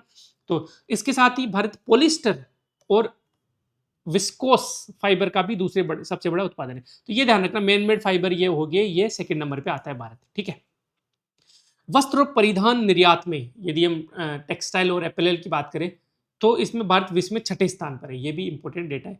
विश्व निर्यात में लगभग 4% इसका हिस्सा है। और निर्यात क्रम क्या है, ये भी इसमें, निर्यात क्रम जो है ये इकोनॉमिक सर्वे में दिया हुआ है। ये क्या है, रेडीमेड गारमेंट्स हम सब ज्यादा बेचते हैं, उसके बाद में सूती वस्त्र कॉटन ज्यादा बेचते हैं, फिर मानव निर्मित वस्त्र बेचते हैं, फिर हस्तशिल्प बेचते हैं, फिर कालीन, फिर जूट, फिर रेशम, ठीक है। ओके जी। लक्ष्य क्या है? 2030 तक $150 बिलियन का वस्त्र निर्यात हमें करना है। ओके, अब इंग्लिश में पढ़ लेते हैं। चैलेंजेस क्या है भाई? हमें चाइना, बांग्लादेश, स्पेशली बांग्लादेश और वियतनाम स्टिफ कंपटीशन दे रहे हैं। ये क्या करते हैं कि भाई ये हमसे भी सस्ता सूती वस्त्र उद्योग वगैरह बना के एक्सपोर्ट कर देते, तो फिर हमें तो कंपटीशन हो गया होगा। क्या क्या एफर्ट मारे गए? एक तो पीएम मित्र पार्क खोले जा रहे हैं 7 स्टेट्स में। ये 7 स्टेट इंपॉर्टेंट है। तो मोटा मोटा 7 स्टेट याद करने का तरीका यही है कि यूपी से शुरू हो जाओ, उसके एडजेसेंट नीचे नीचे चलते जाओ। यूपी, यूपी से नीचे एमपी, एमपी से लगता हुआ फिर गुजरात, गुजरात से लगता हुआ महाराष्ट्र, फिर इधर महाराष्ट्र से लगता हुआ कर्नाटक, कर्नाटक से लगता हुआ तेलंगाना, और फिर उधर तमिलनाडु। इस तरीके से चिपकते चिपकते चले जाओ, ठीक है। तो यूपी, यूपी से लगता हुआ फिर मध्य प्रदेश, मध्य प्रदेश से लगता हुआ गुजरात, गुजरात से फिर उधर नीचे लगता हुआ महाराष्ट्र, महाराष्ट्र से लगता हुआ फिर कर्नाटका हो गया, कर्नाटक से लगता हुआ तेलंगाना, तेलंगाना से लगता हुआ फिर नीचे तमिलनाडु हो गया। तो ये 7 स्टेट हो गए। Okay, plug and play facility है, कुछ नहीं भाई, मैन्युफैक्चरर आओ और वहां पे अपना मशीन लगाओ और काम स्टार्ट करो। अब इसके थोड़े थोड़े नुआंसेज है, ये ध्यान रख लेना, सीधा पूछा जा सकता है। मिनिमम एरिया पार्क का 1000 एकड़ होना चाहिए, ठीक है। तो 1 एकड़ में लगभग 2.5 बीघा होती है, 3.5 बीघा होती है, तो लगभग 3000 बीघा के आसपास ये इतना बड़ा पार्क होता है। Expected to create a total of 1 lakh direct and 2 lakh indirect employment. 1 lakh प्रत्यक्ष और 2 लाख अप्रत्यक्ष, टोटल कितना? 3 लाख रोजगार उत्पन्न करेंगे। Inspired by 5F vision, 5F कहाँ कहाँ से? फील्ड से स्टार्ट होता है, फार्म से या फील्ड से, फाइबर मतलब उसका धागा बनाओ, मतलब कपास है, कपास से धागा बनाओ, धागे को फैक्ट्री में ले जाओ, फैक्ट्री को फैशन में कन्वर्ट करो, उससे कपड़े वगैरह बनाओ, और फैशन को फॉरेन तक भी लेके जाओ, एक्सपोर्ट भी करो उस कपड़े को, ठीक है साहब। Ministry of textile will provide financial assistance up to 800 crore पर पार्क। जैसे 1000 एकड़ का जो पार्क है ना, तो मिनिस्ट्री ऑफ फाइनेंस 800 करोड़ रुपए उसमें फाइनेंशियल असिस्टेंस देगी, ठीक है, ग्रीन फील्ड प्रोजेक्ट के लिए, और ब्राउन फील्ड प्रोजेक्ट के लिए 500 करोड़ देगी। अब मैंने ग्रीन फील्ड और ब्राउन फील्ड का अंतर आपको समझा दिया था कि यदि पार्क बिल्कुल जीरो से बन रहा है, नए भूमि का अधिग्रहण हो रहा है, लैंड एक्विजिशन बिल्कुल फ्रेश से हो रहा है, तो टेक्सटाइल मिनिस्ट्री 800 करोड़ दे देगी, क्योंकि लैंड एक्विजिशन वगैरह में तो पैसा लगेगा, बहुत कुछ होगा।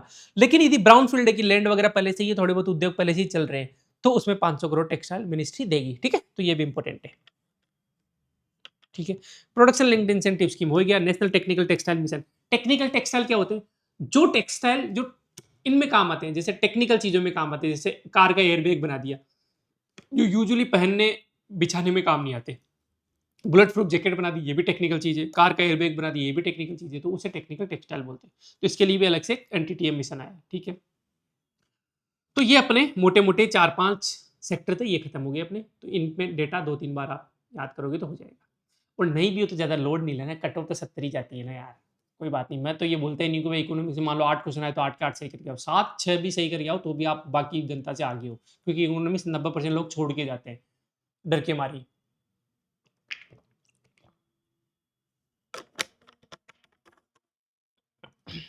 ठीक है।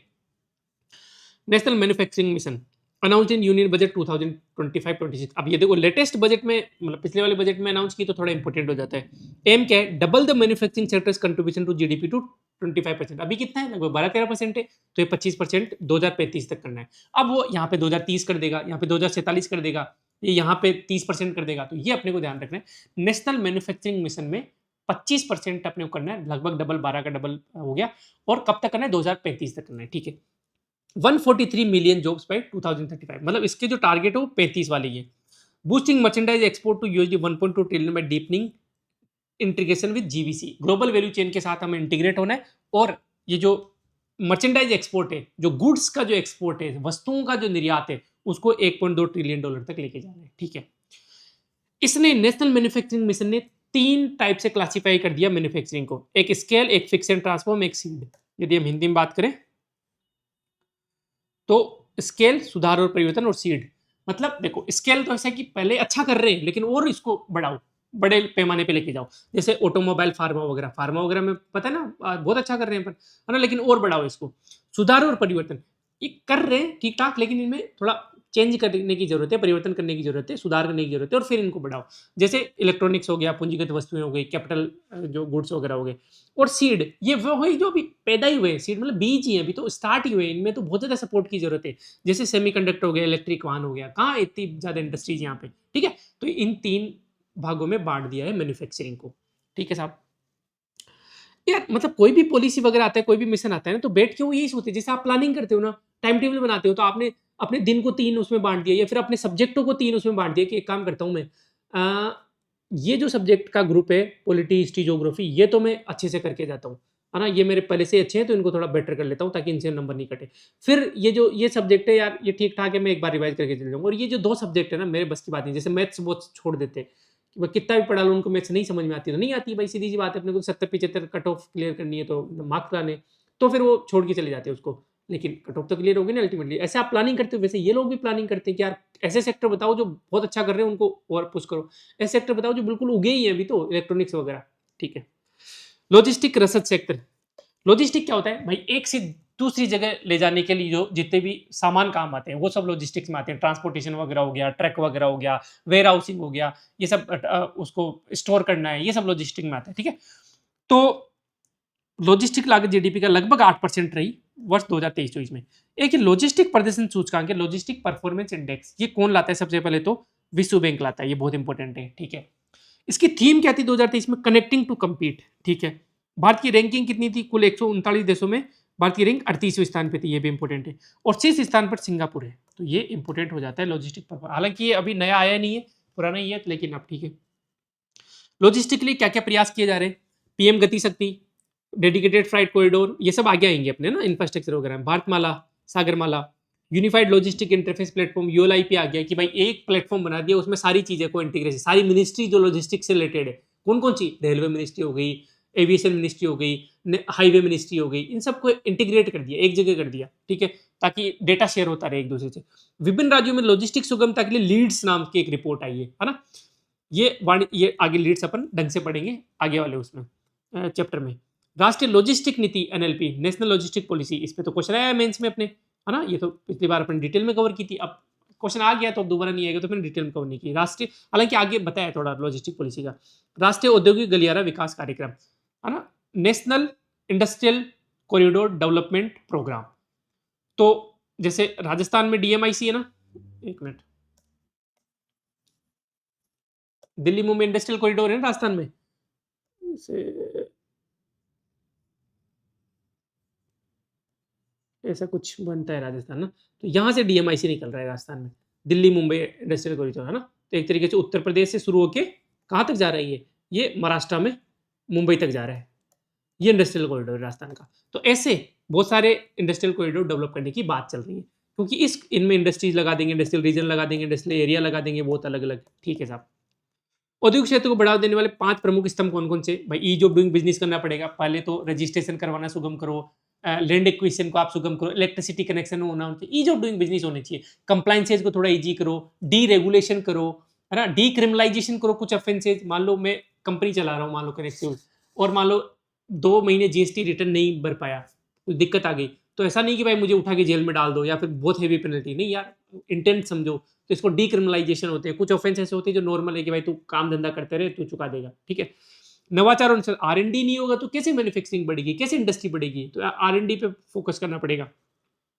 भविष्य की कार्यबल की आवश्यकताओं के अनुरूप युवाओं को प्रशिक्षित करना, स्किलिंग द यूथ, बिल्कुल, क्योंकि आगे धीरे धीरे अब चेंज होता जा रहा है scenario, type of manufacturing change होती जा रही है, इंडस्ट्री चेंज होती जा रही है। कौशल अंतराल को दूर करना, जो स्किल गैप है उसको मिटिगेट करना पड़ेगा अपने को। लागत को कम करने के लिए बुनियादी ढांचे और लॉजिस्टिक में सुधार करना पड़ेगा, बिल्कुल। इंफ्रास्ट्रक्चर बढ़ाना पड़ेगा, इंफ्रास्ट्रक्चर नहीं है तो आप कैसे इंडस्ट्री को फल फूल पाओगे? वैश्विक स्पर्धा के लिए एमएसएमई क्षेत्र का विस्तार करना। अब ये दोनों तो अपन आगे विस्तार से पढ़ेंगे, और एमएसएमई अपन अभी कवर कर लेते हैं, ठीक है साहब। तो सबसे पहले तो डेफिनेशन ही पूछ लेता है प्री में और मेंस में, ठीक है। तो अपने को बस ये डेटा याद रखना है शुरू का, 2.5 करोड़ और 10 करोड़। देखो, निवेश और टर्नओवर में अंतर होता है ना। इन्वेस्टमेंट है कि भाई आपने, फॉर एग्जांपल कनेक्ट है, कनेक्ट में मैंने कितना इन्वेस्टमेंट किया, लैपटॉप लाने में इन्वेस्टमेंट कर दिया, कैमरा लाने में कर दिया, ये कंप्यूटर लाने में कर दिया। सही नहीं आ रहा क्या? Hello hello hello,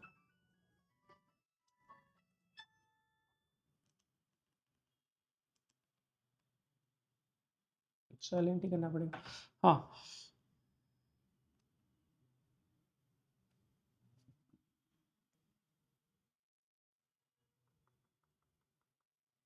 I think अब क्लियर आ रहा है ना।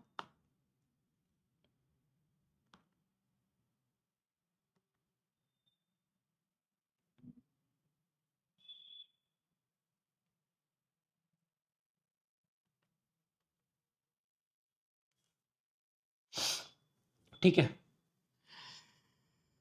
तो इन्वेस्टमेंट और टर्नओवर में जैसे मैंने अब ये सब सामान खरीदे, ये मेरा इन्वेस्टमेंट हो गया, ठीक है।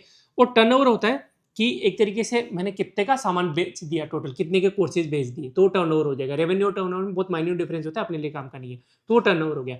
तो माइक्रो, स्मॉल, मीडियम 3 हो गए। तो माइक्रो के लिए आप 2.5 और 10 याद रखना कि 2.5 करोड़ तक का तो इन्वेस्टमेंट और 10 करोड़ का टर्नओवर। अब 5 से गुणा कर दो तो मीडियम आ जाएगा, और 10 से गुणा कर दो तो ये 5 से गुणा कर दोगे तो स्मॉल आ जाएगा, और 10 से गुणा कर दोगे तो मीडियम आ जाएगा। तो स्मॉल में क्या होगा, 5 से गुणा करो, सॉरी 10 से गुणा करो फिर 5 से गुणा करो, उल्टा बोल दिया मैंने। 2.5 को 10 से गुणा किया तो 25 आ गया, 10 को 10 से गुणा किया तो 100 आ गया। अब 5 से गुणा कर दो, 25 को 5 से गुणा किया तो 125 आ गया, और 100 को 5 से गुणा किया तो ये इंटू 5 कर दो, इंटू 10 कर दो दोनों में, तो यह इस तरीके से आ जाएगा। तो मोटा मोटा मैं दोबारा आपको रिवाइज करा देता हूँ। आपको याद रखना है 2.5 और 10 ये माइक्रो का है, ठीक है। माइक्रो से मैं स्मॉल में जाऊंगा और मीडियम में जाऊंगा।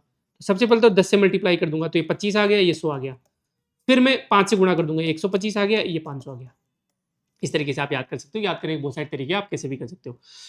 क्या क्या की इफेक्ट्स है, टोटल जीवीए की बात करें अपन इंडिया के में तो लगभग 31%, लगभग 1/3 हो गया एक तरीके से। तो लगभग 31% जीवीए में योगदान देता है एमएसएमई। छोटे छोटे छोटे उद्योग बहुत है, जैसे अभी कनेक्ट फ्यूल्स क्या है, कनेक्ट फ्यूल भी एमएसएमई है। क्यों, क्योंकि देखो इसके हिसाब से देखें तो माइक्रो एंटरप्राइजेज है। भाई सोचो टर्नओवर 10 करोड़ भी नहीं हुआ अपना, तो अभी 5 करोड़ के आसपास चल रहा होगा, तो टर्नओवर भी कम है और इन्वेस्टमेंट तो 2.5 करोड़ कहीं से करेंगे, है ना। तो इस तरीके से ये अपन माइक्रो है। इवन सोचो आप, बड़ी बड़ी ऑर्गेनाइजेशन जिनका टर्नओवर 500 करोड़ तक है वो भी एमएसएमई के अंदर ही आती है ना। जैसे अब जैसे फॉर एग्जांपल सबसे बड़ी कोचिंग है यहाँ की आरएस की, वो भी एमएसएमई में आती है। क्यों आती है, क्योंकि 500 करोड़ उनका, उससे भी 500 करोड़ से भी कम टर्नओवर है। हालांकि इंडस्ट्री और सर्विस में, क्योंकि we are a service organisation, तो ये थोड़ा सा मुझे देखना पड़ेगा कि एमएसएमई में सर्विस ऑर्गेनाइजेशन का टर्नओवर भी काउंट होता है क्या। तो वो मैं थोड़ा सा हो सकता है गलत बोल रहा हूँ, लेकिन मोटा मोटा अपने को याद ऐसे रखना है कि इंडस्ट्री की हम बात करें तो एमएसएमई का क्लासिफिकेशन ऐसे है, ठीक है। Share of MSME manufacturing GVA in all India manufacturing GVA लगभग 35% है। यदि पूरे मैन्युफैक्चरिंग की हम बात करें तो 100 रुपए की चीजें पूरी मैन्युफैक्चरिंग इंडस्ट्रीज बना रही है, तो उसमें 35 रुपए की चीजें एमएसएमईज बना रही है, ठीक है। The share of export of MSME specified products in all India export कितना है, 48%। सोचो यार कितनी बड़ी बात है। ऑल इंडिया एक्सपोर्ट की हम बात करें तो उनमें से 4800 रुपए का एक्सपोर्ट यदि इंडिया से हो रहा है तो 48 रुपए का एक्सपोर्ट एमएसएमई कर रही है। तो ये 2-3 इंपॉर्टेंट डेटा है।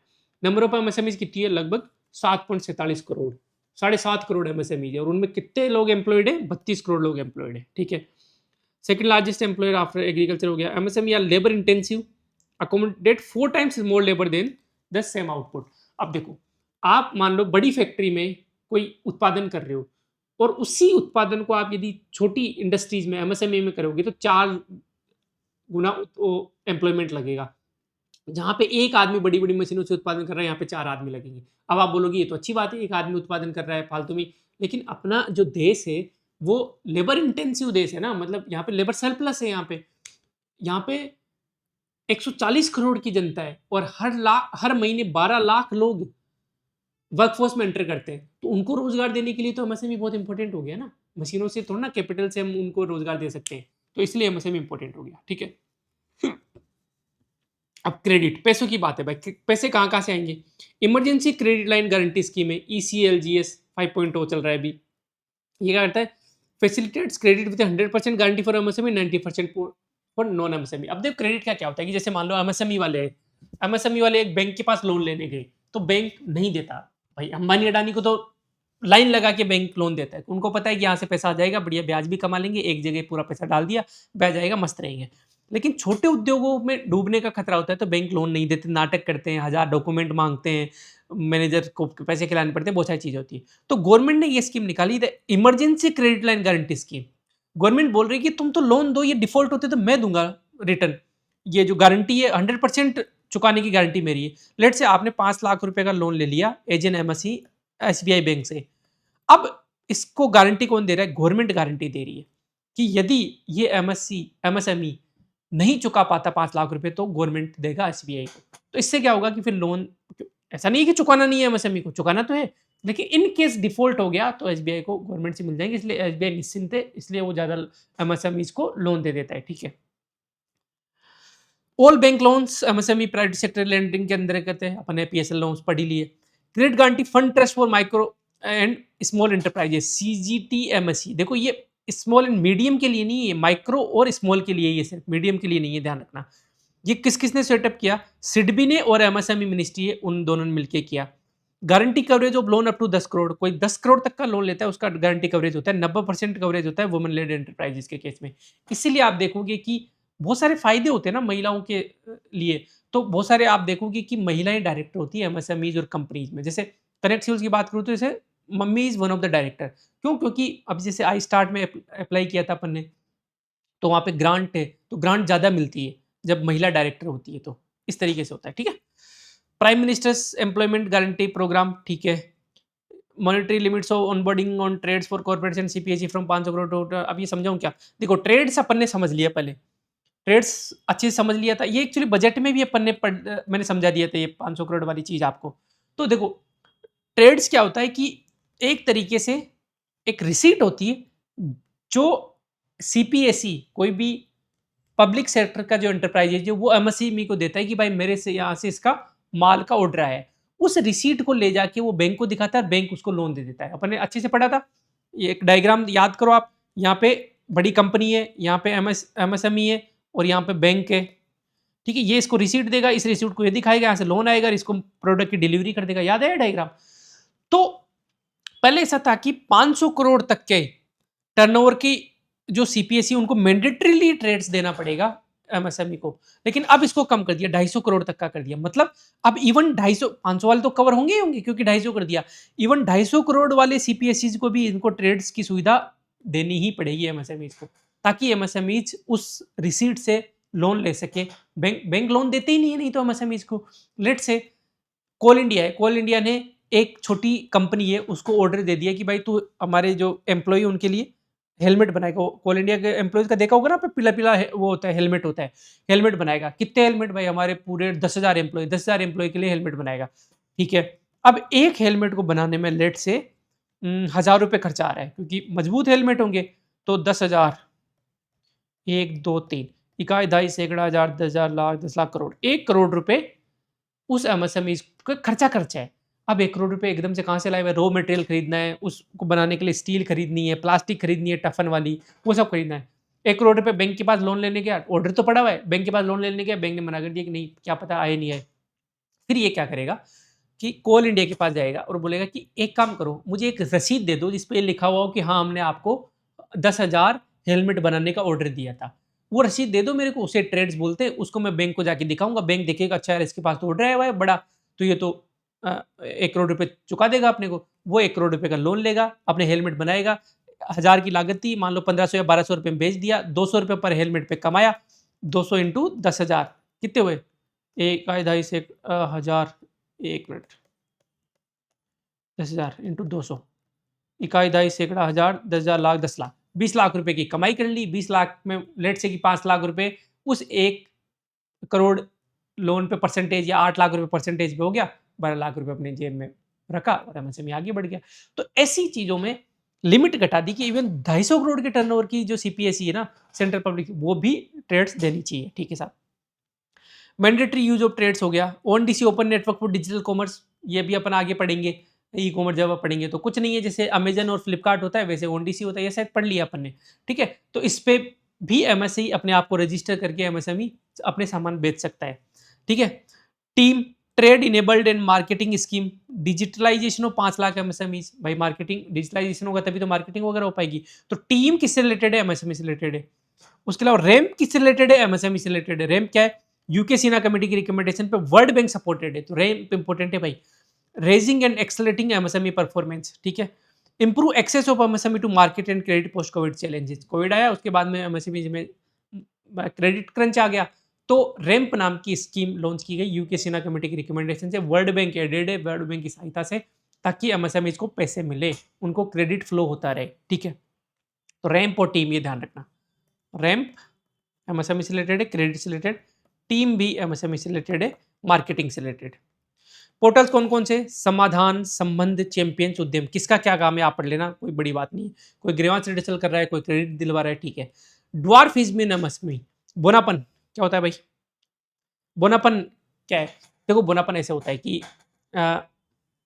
जैसे जैसे ऑर्गेनाइजेशन बड़ी होती जाती है ना, उसके कंप्लायंसेस भी बढ़ते जाते हैं।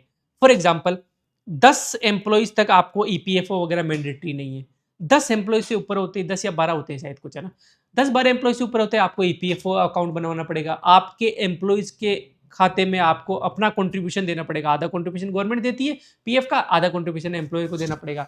उसके अलावा लेट्स से 20 एम्प्लॉय या 100 एम्प्लॉय से बड़े होने के बाद में बहुत सारे कॉम्प्लाइंस आते हैं। आपको क्रैश फैसिलिटी रखनी पड़ेगी, आपको उनको हो सकता है इंश्योरेंस देना पड़े, बहुत सारी चीज़ें होती हैं। जैसे-जैसे ऑर्गेनाइज़ेशन बड़ी होती जाती है, उसपे कॉम्प्लायंसेस बढ़ते जाते हैं, रेगुलेशंस बढ़ते जाते हैं गवर्नमेंट के। इसलिए एमएसएमईज़ क्या करती है, अपने एम्प्लॉइज़ बढ़ाती नहीं है फॉर्मली। एम्प्लॉइज़ तो रखेगी प्रोडक्शन के लिए, लेकिन उनको फॉर्मल लेटर नहीं देती, ऑफर लेटर नहीं देती कि लेट्स से किसी एमएसएमईज़ में 80 लोग काम कर रहे हैं और वो दिखाएगी 50 ही, दिखाएगी 40 ही, क्योंकि 80 दिखाते हैं फिर उसके कॉम्प्लायंसेस बढ़ते हैं। इसलिए उनमें बौनापन रह जाता है, वो छोटी रह जाती है in terms of employee size. ठीक है? ठीक है। अब आते हैं स्टार्टअप्स पे। अब स्टार्टअप्स की डेफिनेशन इंपॉर्टेंट है। यूजुअली क्या होता है कि कोई भी स्टार्टअप तब माना जाता है कि उसको अभी खुले हुए 10 साल से ज़्यादा नहीं होना चाहिए। जैसे ही 10 साल से ऊपर 11 साल हुआ, अब वो स्टार्टअप नहीं रहा। ठीक है? और दूसरा, उसका जो टर्नओवर है वो 200 करोड़ से अधिक नहीं होना चाहिए। पहले 100 करोड़ था, अब 200 करोड़ हो गया। तो 200 करोड़ से ऊपर नहीं उसका टर्नओवर होना चाहिए, तो स्टार्टअप माना जाएगा। लेकिन यदि डीप टेक स्टार्टअप की अपन बात करें, तो ये जो साल है वो 20 साल हो जाते हैं, कि 20 साल से पुराना नहीं होना चाहिए और वार्षिक टर्नओवर 300 करोड़ से अधिक नहीं होना चाहिए। ये डीप टेक स्टार्टअप क्या होते हैं भाई? देखो, जैसे फॉर एग्जांपल अपन जो कर रहे हैं यहाँ पे, ये कोई स्टार्टअप ही नहीं है देखा जाए तो, क्योंकि स्टार्टअप में इनोवेशन वगैरह चाहिए होता है। अपन क्या इनोवेशन कर रहे हैं यहाँ पे, तो कोचिंग खोल के बैठे हैं, तो ये कोई बहुत तगड़ी इनोवेशन वाली चीज़ नहीं है। ठीक है? स्टार्टअप जैसे मान लो कोई एग्रीकल्चर में स्टार्टअप कर रहा है, उसने मौसम विभाग का क्लाउड से डेटा लिया, इंटीग्रेट करके एक ऐप बनाया जो कि किसानों को डायरेक्ट इन्फॉर्मेशन दे रहा है। स्टार्टअप माना जा सकता है, इनोवेटिव कुछ चीज़ उसने की। कोई भी इनोवेशन से आप प्रॉब्लम सॉल्व कर रहे हो। जैसे ज़ोमैटो हो गया, ओला, उबर, रैपिडो है, ऐप बनाया, आपने इनोवेशन किया एक तरीके से। पहले बाइक होती बुक नहीं होती, लेकिन बाइक बुकिंग में रिवॉल्यूशन ला दिया रैपिडो ने। ये सब स्टार्टअप्स हैं, लेकिन ये डीप टेक स्टार्टअप नहीं है। ये क्या करते हैं, एग्जिस्टिंग जो टेक्नोलॉजी है उसके ऊपर स्टार्टअप बिल्ड कर लेते हैं। भाई सॉफ्टवेयर टेक्नोलॉजी तो पहले ही थी, कोडिंग वगैरह तो पहले ही थी, इंटरनेट तो पहले ही था, लेकिन डीप टेक स्टार्टअप क्या करते हैं, भयंकर वाले नवाचार करते हैं, इनोवेशन लाते हैं, नई टेक्नोलॉजी का आविष्कार करते हैं, है ना? इसलिए इनका 20 साल अवधि की, क्योंकि नई टेक्नोलॉजी इतनी आसान थोड़ी ना डेवलप करना। तो इसलिए कोई स्टार्टअप, डीप टेक स्टार्टअप मान लो 10 साल हो गए, 12 साल हो गए, 15 साल हो गए, तो भी उसको स्टार्टअप मानते हैं कि भाई तू करे जा, काम करे जा, टाइम लगता है तेरे को। और क्योंकि डीप टेक स्टार्टअप में ये artificial intelligence, machine learning, nano technology, quantum computing, ऐसी बड़ी-बड़ी चीज़ें आती है, तो इनमें कैपिटल भी बहुत ज़्यादा लगता है। इतना आसान नहीं है क्वांटम कंप्यूटिंग। आपको सुपर कंप्यूटर लाना पड़ेगा, कहाँ से लाओगे आप? क्वांटम कंप्यूटर लाना पड़ेगा, कहाँ से लाओगे आप? है ना? एमएल के लिए आपको इतने बड़े-बड़े एलएलएम बनाने के लिए बहुत खर्चा होता है ना? लार्ज लैंग्वेज मॉडल जो होते हैं, बड़े-बड़े आपको स्टोरेज चाहिए, डेटा सेंटर चाहिए, ये सब चाहिए। तो इसके लिए इन्होंने कहा कि चलो टर्नओवर भी हम आपका वार्षिक 300 करोड़ तक कर देते हैं। 300 करोड़ से ऊपर जाने पे आपकी स्टार्टअप की डेफिनेशन कम होगी, नहीं तो आप स्टार्टअप में माने जाओगे। इससे फ़ायदा क्या होता है, अच्छा स्टार्टअप के अंदर रहते हैं तो बहुत सारी छूटें मिलती है। जैसे आपको आयकर में छूट मिल गई, कॉर्पोरेशन टैक्स में आपको छूट मिल गई, आपको अलग-अलग ग्रांट्स मिलते हैं, सीड ग्रांट हो गई, वायबिलिटी गैप फंडिंग मिलती है आपको, ग्रोथ ग्रांट मिलती है आपको, उसके अलावा वीसीज़ वगैरह आप में इन्वेस्ट करते हैं, ये सब फ़ायदे मिलते हैं स्टार्टअप की डेफिनेशन में यदि आप रहते हो तो, ठीक है? यूनिकॉर्न कंपनियाँ क्या होती है? जिनका बाज़ार मूल्य वैल्यूएशन 1 बिलियन अमेरिकी डॉलर या उससे अधिक होता है। अब ये टर्नओवर या रेवेन्यू नहीं है। For example let's say connect का टर्नओवर मान लो 5 करोड़ रुपए है। रेवेन्यू मान लो कि टोटल कोर्सेज़, पीडीएफ, बुक्स बेच के 5 करोड़ रुपए कनेक्ट का इस साल मतलब मोटा-मोटा इतना ही है अभी, है ना? इतना आया मान लो। तो वैल्यूएशन कितनी हुई? अब वैल्यूएशन डिपेंड करता है बहुत सारी चीज़ों पे। वैल्यूएशन सामने वाला कितना वैल्यू मानता है। तो यूजुअली एडटेक में वैल्यूएशन क्या, मैं गेम बताऊँ तो 4x, वैसे तो एडटेक में बहुत घपले भी हुए हैं। अनअकैडमी, बायजूस के टाइम पे 10x 10x भी गया है वैल्यूएशन। लेकिन वैसे देखा जाए तो भाई 4x हो जाता है। तो कनेक्ट की वैल्यूएशन लगभग 5 चौक 20 करोड़। 20 करोड़ हो जाएगी। मतलब यदि मैं आज कनेक्ट को बेचना चाहूँ किसी को, तो 20 करोड़ रुपए मुझे मिल जाएँगे। इस तरीके से होता है वैल्यूएशन। तो अब ये 4x कहाँ से आया? ये ज़रूरी नहीं। हो सकता है सामने वाला बोले कि यार मैं 2x तक देख सकता हूँ, मैं 10 करोड़ तक ही दे सकता हूँ। हो सकता है किसी को बहुत पोटेंशियल लगे कि यार अब बढ़िया सिस्टम सेट कर रखा है, टीम भी बढ़िया है, ग्रोथ पोटेंशियल ज़्यादा है, तो मैं तो 6x देने के लिए तैयार हूँ, तू कनेक्ट मुझे दे दे। है ना? अपन देखते हैं ना कि भाई जैसे दृष्टि को खरीदने वाला था, फिजिक्स वाला, इस तरीके के अपन सुनते हैं ना, तो वो वैल्यूएशन निकालते हैं। है ना? जैसे उत्कर्ष को खरीदा फिजिक्स वाला ने, कितना लगभग पता नहीं, मैं भूल गया था, 1400 1500 करोड़ या 800 करोड़, भूल गया मैं ना। तो 450 करोड़, पता नहीं, भूल गया मैं, है ना? तो वो वैल्यूएशन निकालते हैं कि अच्छा उत्कर्ष का इतना रेवेन्यू है, इसको इतने से मल्टीप्लाई कर लेता हूँ मोटा-मोटा तो इतना वैल्यूएशन आ गया, ठीक है? तो ऐसे वैल्यूएशन निकलती है। तो यदि ये वैल्यूएशन $1 बिलियन से ज़्यादा हो तो वो यूनिकॉर्न होता है, ठीक है? प्रमुख तथ्य बात की लगभग 48% स्टार्टअप टीयर 2 और टीयर 3 शहरों में, जो कि अच्छी बात है भाई। टीयर 2 और टीयर 3 वो छोटे-छोटे शहर होते हैं, 50,000 1 लाख तक की जनसंख्या वाले। वर्ष 2026 के अंत तक डीपीआईटी द्वारा मान्य प्राप्त स्टार्टअपों की संख्या लगभग 2.5 लाख से अधिक हो गई है, ठीक है? तो अब ये मोटे-मोटे हैं, ये आप याद कर लेना। पेटेंट आवेदन के क्षेत्र में भारत छठे स्थान पर है, ये भी आप याद कर लेना। जैव विनिर्माण, उन्नत कंपोजिट मटेरियल और बायोफ्यूल के क्षेत्र में दूसरे स्थान पर है, और उन्नत aircraft, antibiotic, AI algorithm, machine learning, nano scale in में तीसरे स्थान पर है। ये इकोनॉमिक सर्वे में डायरेक्ट दिया हुआ है, तो अपन याद कर लेंगे इनको। चुनौतियाँ क्या है भाई? भाई स्टार्टअप्स तो आर&डी पे चलते हैं, रिसर्च एंड डेवलपमेंट पे चलते हैं, आर&डी ढंग से हो ही नहीं पाती है। तो सिर्फ 0.64% जीडीपी का यहाँ पे आर&डी है, जबकि अमेरिका में 3.4% है, चाइना में 2.43% है। और इसमें भी प्राइवेट सेक्टर तो अपने आर&डी कहाँ करता है? लगभग निजी क्षेत्र का योगदान सिर्फ 41% है। जो बड़ी-बड़ी कंपनियाँ हो गई, टाटा हो गई, इन्फोसिस वगैरह हो गई, ये आर&डी करते हैं। बाकी यहाँ इंडिया में उतना प्राइवेट सेक्टर आर&डी करता नहीं, लेकिन देखो चाइना में 77% प्राइवेट सेक्टर, निजी क्षेत्र आर&डी करता है। तो ये तो बहुत बड़ी अच्छी बात है चाइना के लिए। ठीक है, अब ये बाकी मेंस की चीज़ें बहुत आसान है, ये आप पढ़ लेना, कोई बड़ी बात नहीं इनमें। और आ जाओ भाई, स्टार्टअप्स के लिए फंड ऑफ फंड्स, ये डायरेक्ट स्टार्टअप्स में इन्वेस्ट नहीं करता, निवेश नहीं करता, ये वीसीज वगैरह को पैसा देता है, फिर वेंचर कैपिटलिस्ट वगैरह फिर स्टार्टअप में डालते हैं। 10,000 करोड़ का फंड है ये, डीपीआईटी द्वारा संचालित है, और क्रियान्वयन कौन करता है? SIDBI, small small industrial development bank of India, ठीक है? एक अनुसंधान राष्ट्रीय अनुसंधान फाउंडेशन एएनआरएफ आई है 2020, जो राष्ट्रीय एनईपी नेशनल एजुकेशन पॉलिसी 2020 आई है, उसके तहत ये लाई गई है, ठीक है? 5 साल के लिए 50,000 करोड़ का स्वायत्त पहल, ये भी इंपॉर्टेंट है आप देखो, प्री के लिए। मैं थोड़ा क्या हिंदी में थोड़ा कमजोर हूँ, तो हिंदी में थोड़ा खो जाता हूँ। स्वायत्त commerce ministries initiative to promote startups women and youth in, अब ये इंपॉर्टेंट। अब देखो सीधा सीधा एग्जाम में क्या, प्री में क्या हो जाएगा? स्वायत्त पोर्टल इज रिलेटेड टू, या स्वायत्त स्कीम इज रिलेटेड टू आ जाएगा भाई। स्वायत्त में आ जाएगा कि भाई महिलाओं को इंडिपेंडेंट बनाना है, या फिर कुछ भी आ गया कि भाई एग्रीकल्चर को प्रमोट करना है, स्वायत्त, है ना? स्वावलंबन वाली चीज हो गई कि एक्सपोर्ट को हमें बढ़ावा देना है, या फिर इम्पोर्ट में डिपेंडेंसी को कम करना है, तो स्वायत्त लगता है कि हाँ, ये किसके लिए? स्टार्टअप्स को प्रमोट करना है महिलाओं और युवाओं में। स्टार्टअप इंडिया 2016 में डीपीआईटी रजिस्टर्ड, ये 2.5 लाख हो गए, ठीक है? 2.5 लाख से क्रॉस कर गए। स्टार्टअप इंडिया फंड स्कीम के, ये सब आपने किसके? मेंस के काम के। ओके जी। फ्लिपिंग, रिवर्स फ्लिपिंग और डाउन ट्रिपिंग, ये भी पिछले साल इकोनॉमिक सर्वे में था, ज़्यादा वो नहीं है। देखो फ्लिपिंग, यहाँ से फ्लिप कर गए वो स्टार्टअप जो इंडिया के थे लेकिन बाहर चले गए, पैसे वगैरह बचाने के लिए, टैक्स वगैरह बचाने के लिए। व्हेन एक Indian company transform into A 100% subsidy of a foreign company, ठीक है साहब? रिवर्स फ्लिपिंग की, बाहर इंडिया के जो बाहर थे लेकिन वापस आ गए, जैसे फोन पे पहले सिंगापुर बेस्ड था, वापस आ गया भाई इंडिया में, ठीक है? राउंड ट्रिपिंग क्या होता है भाई? एक तरीके से कर बचाने के लिए, कर चोरी के लिए एक तरीका होता है कि पैसा पहले वहां पे घुमाया और एफडीआई के थ्रू फिर यहाँ पे ले आए, ताकि आपका कर बच जाए, ठीक है? तो कैपिटल गेन जो टैक्स होता है उसको वहां पे घुमाया और फिर एफडीआई यहाँ पे जाए। मॉरिशस, सिंगापुर वगैरह के थ्रू घुमाते तो वहाँ पे double tax ordinance agreement sign होते हैं, तो उनके डबल टैक्स लगता नहीं, पैसा बच जाता है। तो इमोरल प्रैक्टिस है, लेकिन इलीगल नहीं है, लीगल है, क्योंकि लीगल चैनल से ही वो घुमा रहे हैं। हवाला वगैरह इलीगल है, ठीक है? तो अपन एथिक्स में पढ़ते हैं ना, what is legal but unethical, what is ethical but illegal, तो ये सब चीजें अपन देखते हैं। चले, स्टैंड अप इंडिया 2016 में लॉन्च हुआ।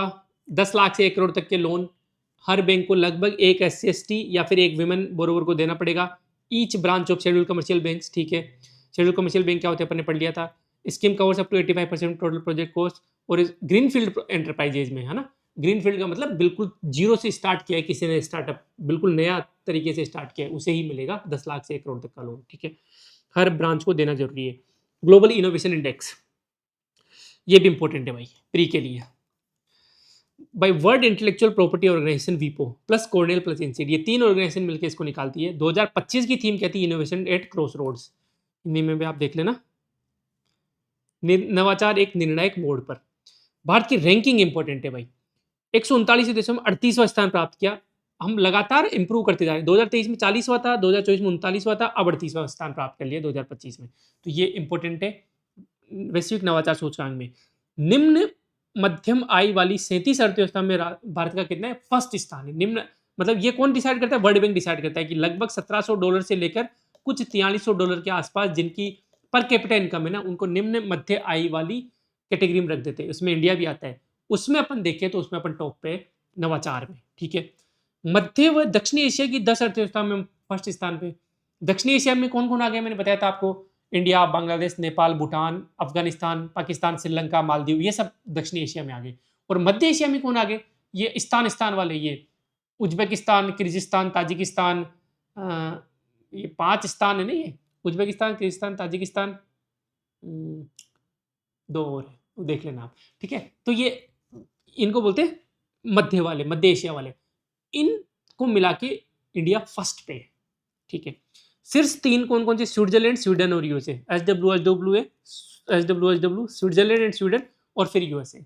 तो आप एक काम करना, ये जो जितने भी इंडेक्स वगैरह है, रैंकिंग वगैरह है ना, एक छोटे से पेज पे या तो मैं कर दूंगा, आप कमेंट कर दो कि यार ये वाला काम कर दो कि एक साथ, क्योंकि आगे हैप्पीनेस इंडेक्स भी आएगा, ह्यूमन डेवलपमेंट इंडेक्स भी आएगा, अलग अलग रैंकिंग है। तो मैं कंट्रोल ऑफ करूंगा अपनी पीडीएफ में और एक जगह कर दूंगा सारों को, आपको दे दूंगा। तो आप कमेंट कर दो, यदि 50 से कमेंट आएंगे तो कर देंगे भाई काम। China ranked in top 10 for the first time, securing 10th position. ये भी इंपॉर्टेंट है, अपने नेबरिंग में क्या क्या हो रहा है पूछ लेता है भाई प्री में, है ना। तो चाइना फर्स्ट टाइम टॉप 10 में आया है भाई। यार चाइना कहाँ पे पहुंच गया, हम 38वें स्थान पे, ठीक है। चाइना टॉप 10 में आ गया। गलत बात है क्या ये? गलत बात तो क्या, ये बढ़िया, ये कर रहे हैं वो लोग अपना काम।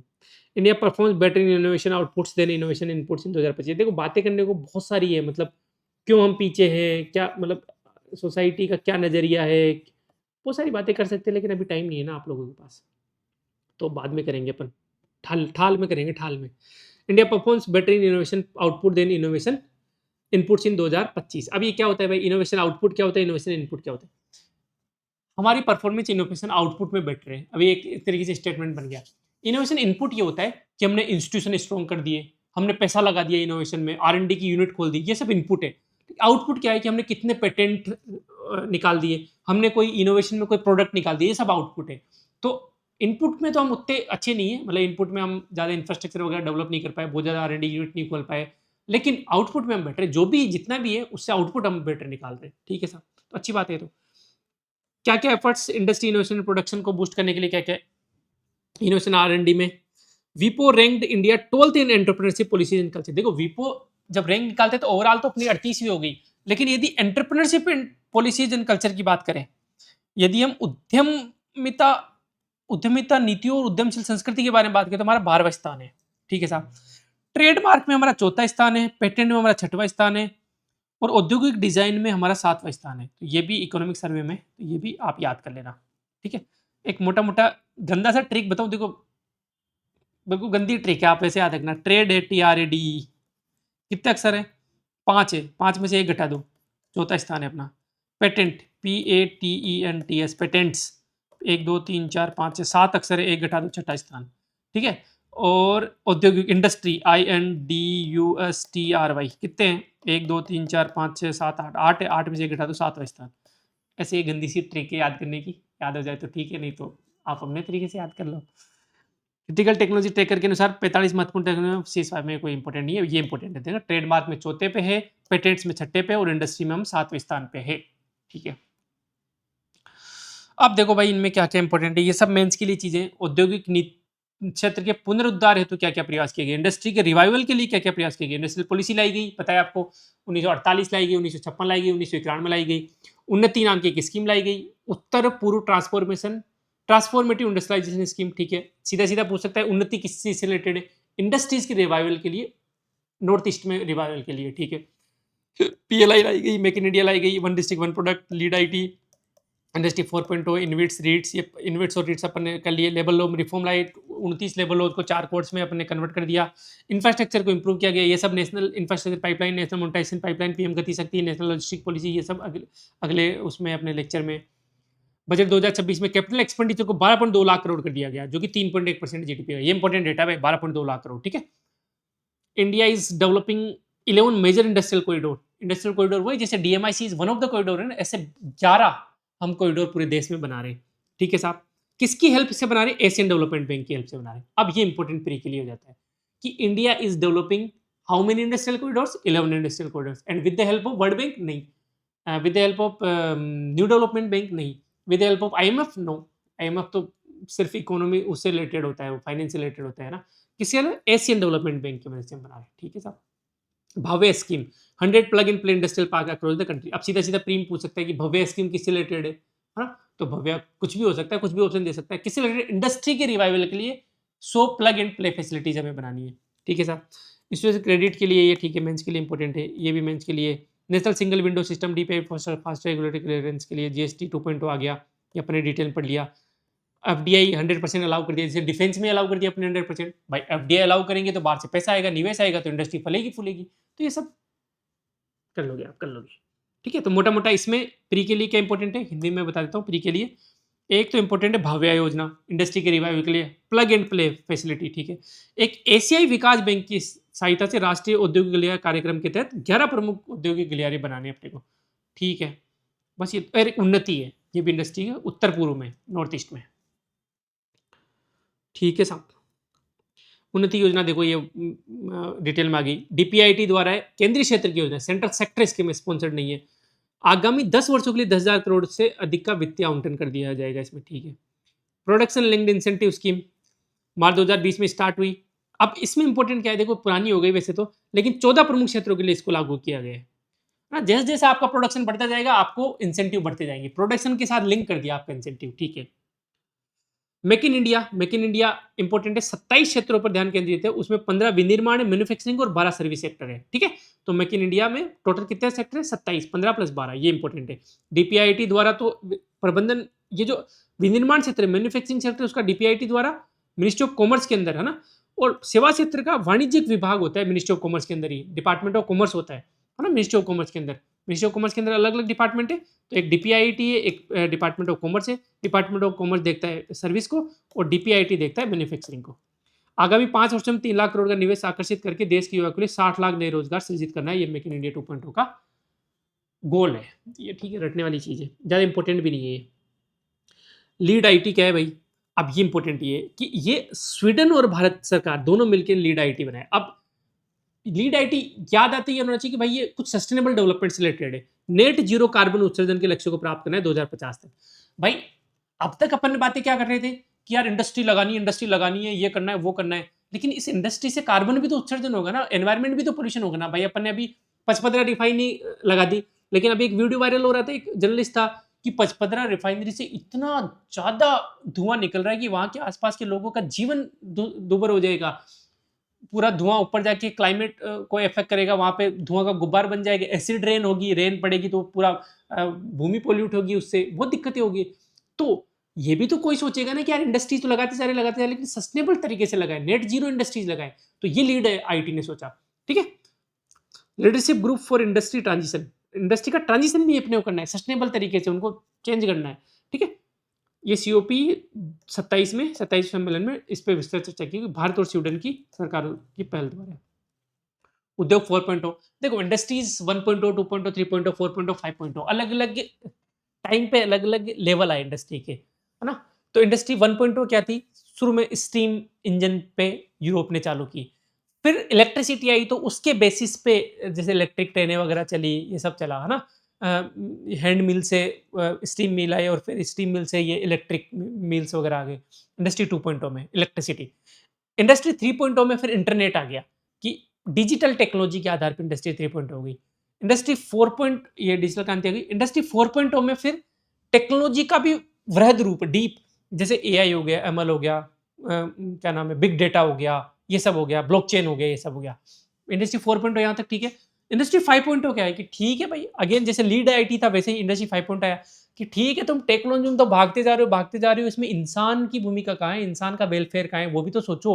इसमें एनवायरनमेंट पे क्या इम्पैक्ट पड़ रहा है, वो भी तो सोचो। जब हम इंसान और एनवायरनमेंट के बारे में सोचने लग जाते हैं इंडस्ट्री 4.0 को मिला के, तो वो इंडस्ट्री 5.0 बन जाता है, ठीक है। जो श्रमिकों के कल्याण के बारे में, संधारणीयता, सस्टेनेबिलिटी के बारे में और चक्रीय व्यवस्था, सर्कुलर इकोनॉमी के बारे में सोचने लग जाता है, उसे उद्योग 5.0 बोलते हैं, ठीक है। तो ये प्री में पूछ सकता है कि उद्योग 5.0 किसे बोलते हैं। अब वो ऑप्शन दे देगा कि उद्योग 5.0 क्वांटम कंप्यूटिंग वगैरह से रिलेटेड या ब्लॉकचेन से रिलेटेड है ना, तो ये इससे रिलेटेड है।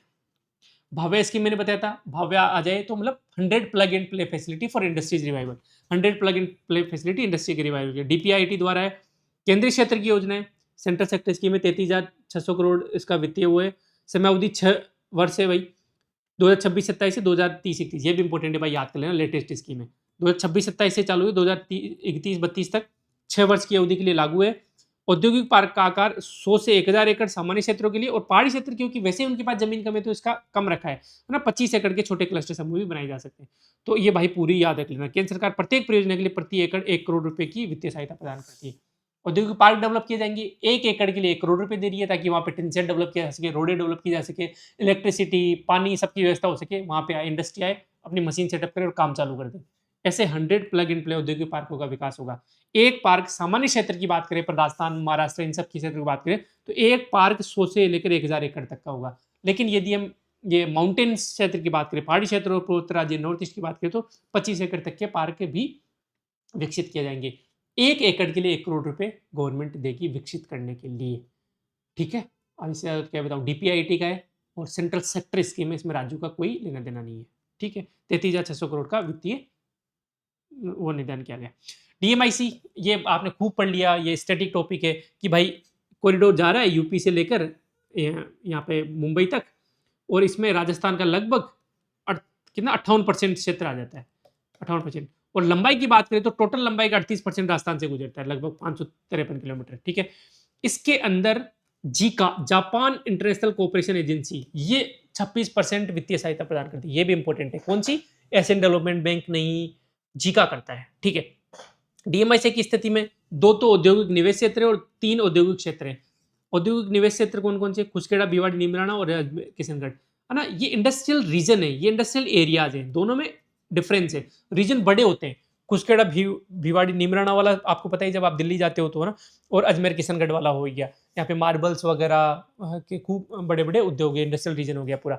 और इंडस्ट्रियल एरियाज जयपुर दौसा वाला, राजसमंद भीलवाड़ा वाला और जोधपुर पाली मारवाड़ वाला, तो ये 3 इंडस्ट्रियल एरिया जिसमें डेवलप किए जा रहे हैं। तो ये भी पूछ लेता है कि ये राजसमंद भीलवाड़ा इंडस्ट्रियल रीजन है या एरिया है? नहीं, ये एरिया है, क्षेत्र है। ठीक है, डीएमआईसी है। कौन कौन से राज्य से गुजर रहा है? उत्तर प्रदेश, हरियाणा, राजस्थान, मध्य प्रदेश, गुजरात और महाराष्ट्र। महाराष्ट्र तक पहुंचता है, उत्तर प्रदेश से शुरू होता है। ठीक है, बिजनेस रिफॉर्म एक्शन प्लान, पहले तो कौन लाए? डीपीआईटी लाता है भाई, है ना। ये क्या नाम है, नीति आयोग वगैरह नहीं ला रहा।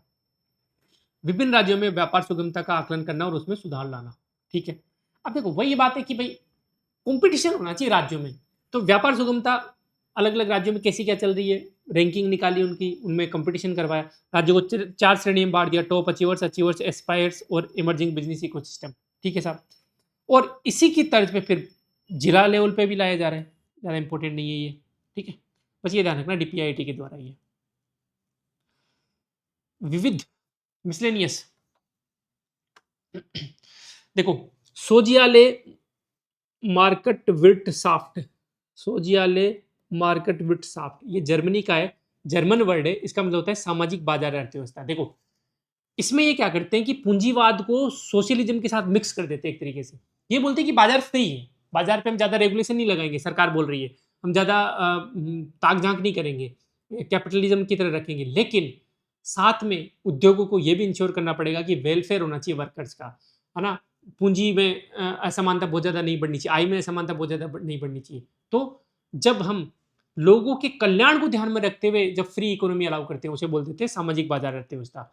ये जर्मनी में सोजियल, ये इकोनॉमिक सर्वे में दिए हुए 3 टर्म इसलिए मैं बता रहा हूँ। एक होता है केइरेत्सु, केइरेत्सु जापान का है, जो बड़ी बड़ी उद्यम फर्मों का एक संगठित नेटवर्क होता है व्यवसायिक उद्यमों का। जैसे जापान में एक जब वर्ल्ड वॉर सेकंड हो गया था, जापान एक तरीके से तबाह हो गया था, उसके बाद में उन्होंने वापस रीबिल्ड किया। तो एक बड़ी फर्म होती है, लेट से बैंक हो गया, इसके अराउंड फिर ये फर्म बनाते हैं, बैंक से कनेक्ट हो जाएगा, लेट से कोई raw material, rubber industry, rubber industry से स्टील इंडस्ट्री कनेक्ट हो जाएगी, स्टील इंडस्ट्री से ऑटोमोबाइल इंडस्ट्री कनेक्ट हो जाएगी, ऑटोमोबाइल इंडस्ट्री से कुछ और कनेक्ट, इस तरीके से ये पूरा जो कनेक्शन होता है ना, इस तरीके से एक दूसरे से भयंकर तरीके से कनेक्टेड है इंडस्ट्रीज, एक दूसरे की हेल्प कर रहे हैं, चाहे वो वित्त में हेल्प हो, चाहे वो टेक्नोलॉजी में हेल्प हो, चाहे वो स्किल में हेल्प हो, इस तरीके से हेल्प कर रहे हैं। इसे बोलते हैं केइरेत्सु। तो एग्जाम में कैसे पूछ सकता है केइरेत्सु कहाँ का है? पहली बात तो जापान का है। ये सोजियले मार्केट विद साफ्ट कहाँ का है? जर्मनी का है। ये क्या करते हैं? ये भी पूछ सकता है। चेबोल, दक्षिणी कोरिया का। चेबोल का मतलब होता है लार्ज कॉन्ग्लोमेरेट होते हैं, जैसे यहाँ पे अंबानी परिवार है, अडानी परिवार है ना, डालमिया परिवार है, ये बड़े बड़े परिवार है ना। तो वैसे ही जो दक्षिणी कोरिया में परिवार संचालित बड़े व्यापारिक समूह है उनको चेबोल बोलते हैं। ठीक है भाई, यही बोलते हैं, ऐसे याद कर लो आप, तो इन्हीं का बोलबाला होता है, और कौन बोल ही नहीं सकता, तो यही चेबोल है भाई। अंबानी अडानी है सब कुछ दुनिया में। ठीक है, ये भी कोई इंपॉर्टेंट नहीं है ना। गौण खनिज और मेजर मिनरल्स, ये वैसे इकोनॉमी का नहीं है, लेकिन इकोनॉमिक्स में कहीं पे मेंशन था तो मैंने बता दिया आपको। देखो, माइनर मिनरल्स वो होते हैं जिनका जो कंट्रोल होता है वो स्टेट गवर्नमेंट करती है, उनसे जो आय होती है, कितना खनन होना चाहिए, कहाँ पे खनन होना चाहिए, कहाँ पे नहीं होना चाहिए, ये सब स्टेट गवर्नमेंट करती है। माइनर मिनरल्स में जैसे सैंड है, अपने बजरी खनन है, ये स्टेट गवर्नमेंट के अंदर आता है, इसीलिए सुप्रीम कोर्ट स्टेट गवर्नमेंट को आदेश देता है। ठीक है, तो रेत हो गई, अब्रक, संगमरमर, ग्रेनाइट, गोमेद, चाक, जिप्सम सेल, ये सब क्या है, माइनर मिनरल्स है। इनमें कानून बनाने का, रॉयल्टी दरें तय करने का, अन्य प्रशासनिक कार्यों का पूर्ण अधिकार किसको होता है, राज्य सरकारों का होता है। लेकिन जो बड़े मिनरल्स है, जैसे लोहा हो गया है ना, कोल हो गया, ये बड़े मिनरल्स ही है। उसके अलावा और कौन सा है, एटॉमिक मिनरल्स हो गए, यूरेनियम वगैरह हो गया, ये सबको कंट्रोल करने का, इन पे दरें लागू करने का, इन पे नियम कानून बनाने का अधिकार किसको है, सेंट्रल गवर्नमेंट को। इसको मेजर मिनरल्स बोलते हैं। ठीक है, परमाणु खनिज हो गए, यूरेनियम वगैरह, बॉक्साइट, लोएस्क, कोयला, पेट्रोलियम, प्राकृतिक गैस, ये सब का अधिकार किसका है, सेंट्रल गवर्नमेंट का। आप वैसे भी याद कर सकते हो, देखो कोयला पे कोल इंडिया है, पेट्रोलियम पे ओएनजीसी वगैरह है, oil and natural gas corporation of India, लोएस्क पे steel authority of India SAIL है। तो ये बड़ी बड़ी पीएसयूज सेंट्रल गवर्नमेंट ने बनाई क्यों है, क्योंकि इसके कंट्रोल में है ये सब चीजें। परमाणु खनिज पे भी एटॉमिक डिपार्टमेंट है पीएमओ के अंदर। तो ये सब डिपार्टमेंट्स क्यों बना पा रहे हैं, क्योंकि इनके अंडर है, सीधी सी बात है, प्रमुख खनिज है ना, तो मेजर मिनरल्स ही। बाकी ये छोटे मोटे ये ग्रेनाइट, संगमरमर, मार्बल, रेत वगैरह, ये सब स्टेट गवर्नमेंट के अंदर है। क्लियर है यहां तक?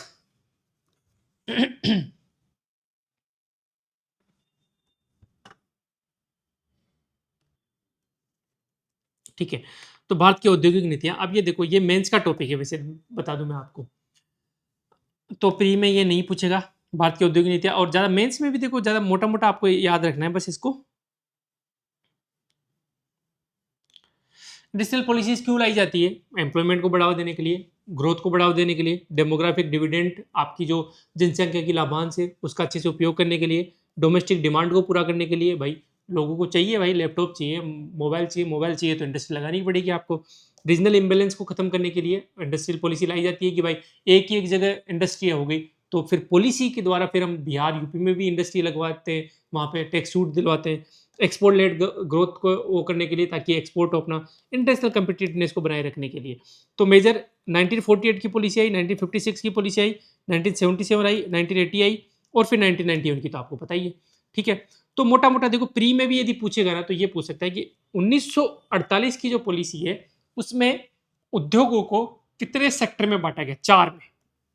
ठीक है, स्ट्रैटेजिक इंडस्ट्री, बेसिक या की इंडस्ट्री, इंपोर्टेंट इंडस्ट्री और अदर इंडस्ट्री, है ना, ये नाम भी पता होना चाहिए। रणनीतिक उद्योग, वो उद्योग जो सिर्फ सरकार लगा सकती थी।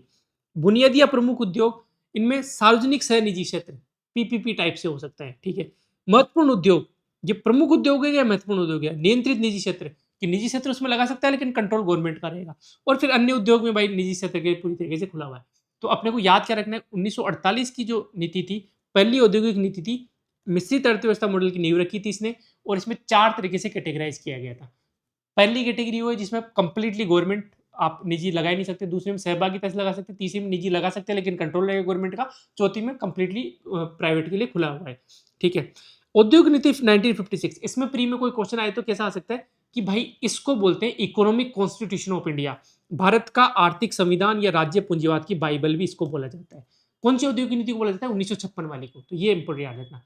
इसमें 3 टाइप के उद्योग थे, उसमें 4 थे, 1948 वाले इसमें 3 टाइप के। अनुसूची ए, बी और सी, सिंपल। ए मतलब सिर्फ गवर्नमेंट के कंट्रोल में, बी मतलब गवर्नमेंट और निजी दोनों, और सी मतलब सिर्फ निजी। ठीक है, पूर्ण राज्य सरकार की थी, मतलब राज्य सरकार नहीं, मतलब यहाँ पे स्टेट गवर्नमेंट नहीं आएगा यहाँ पे, एक minute. Responsibility of the state, state का मतलब यहाँ पे राज्य नहीं हुआ, स्टेट का मतलब यहाँ पे मतलब गवर्नमेंट हुआ एक तरीके से। ठीक है, तो ये मैं करेक्शन करवा दूंगा हिंदी में।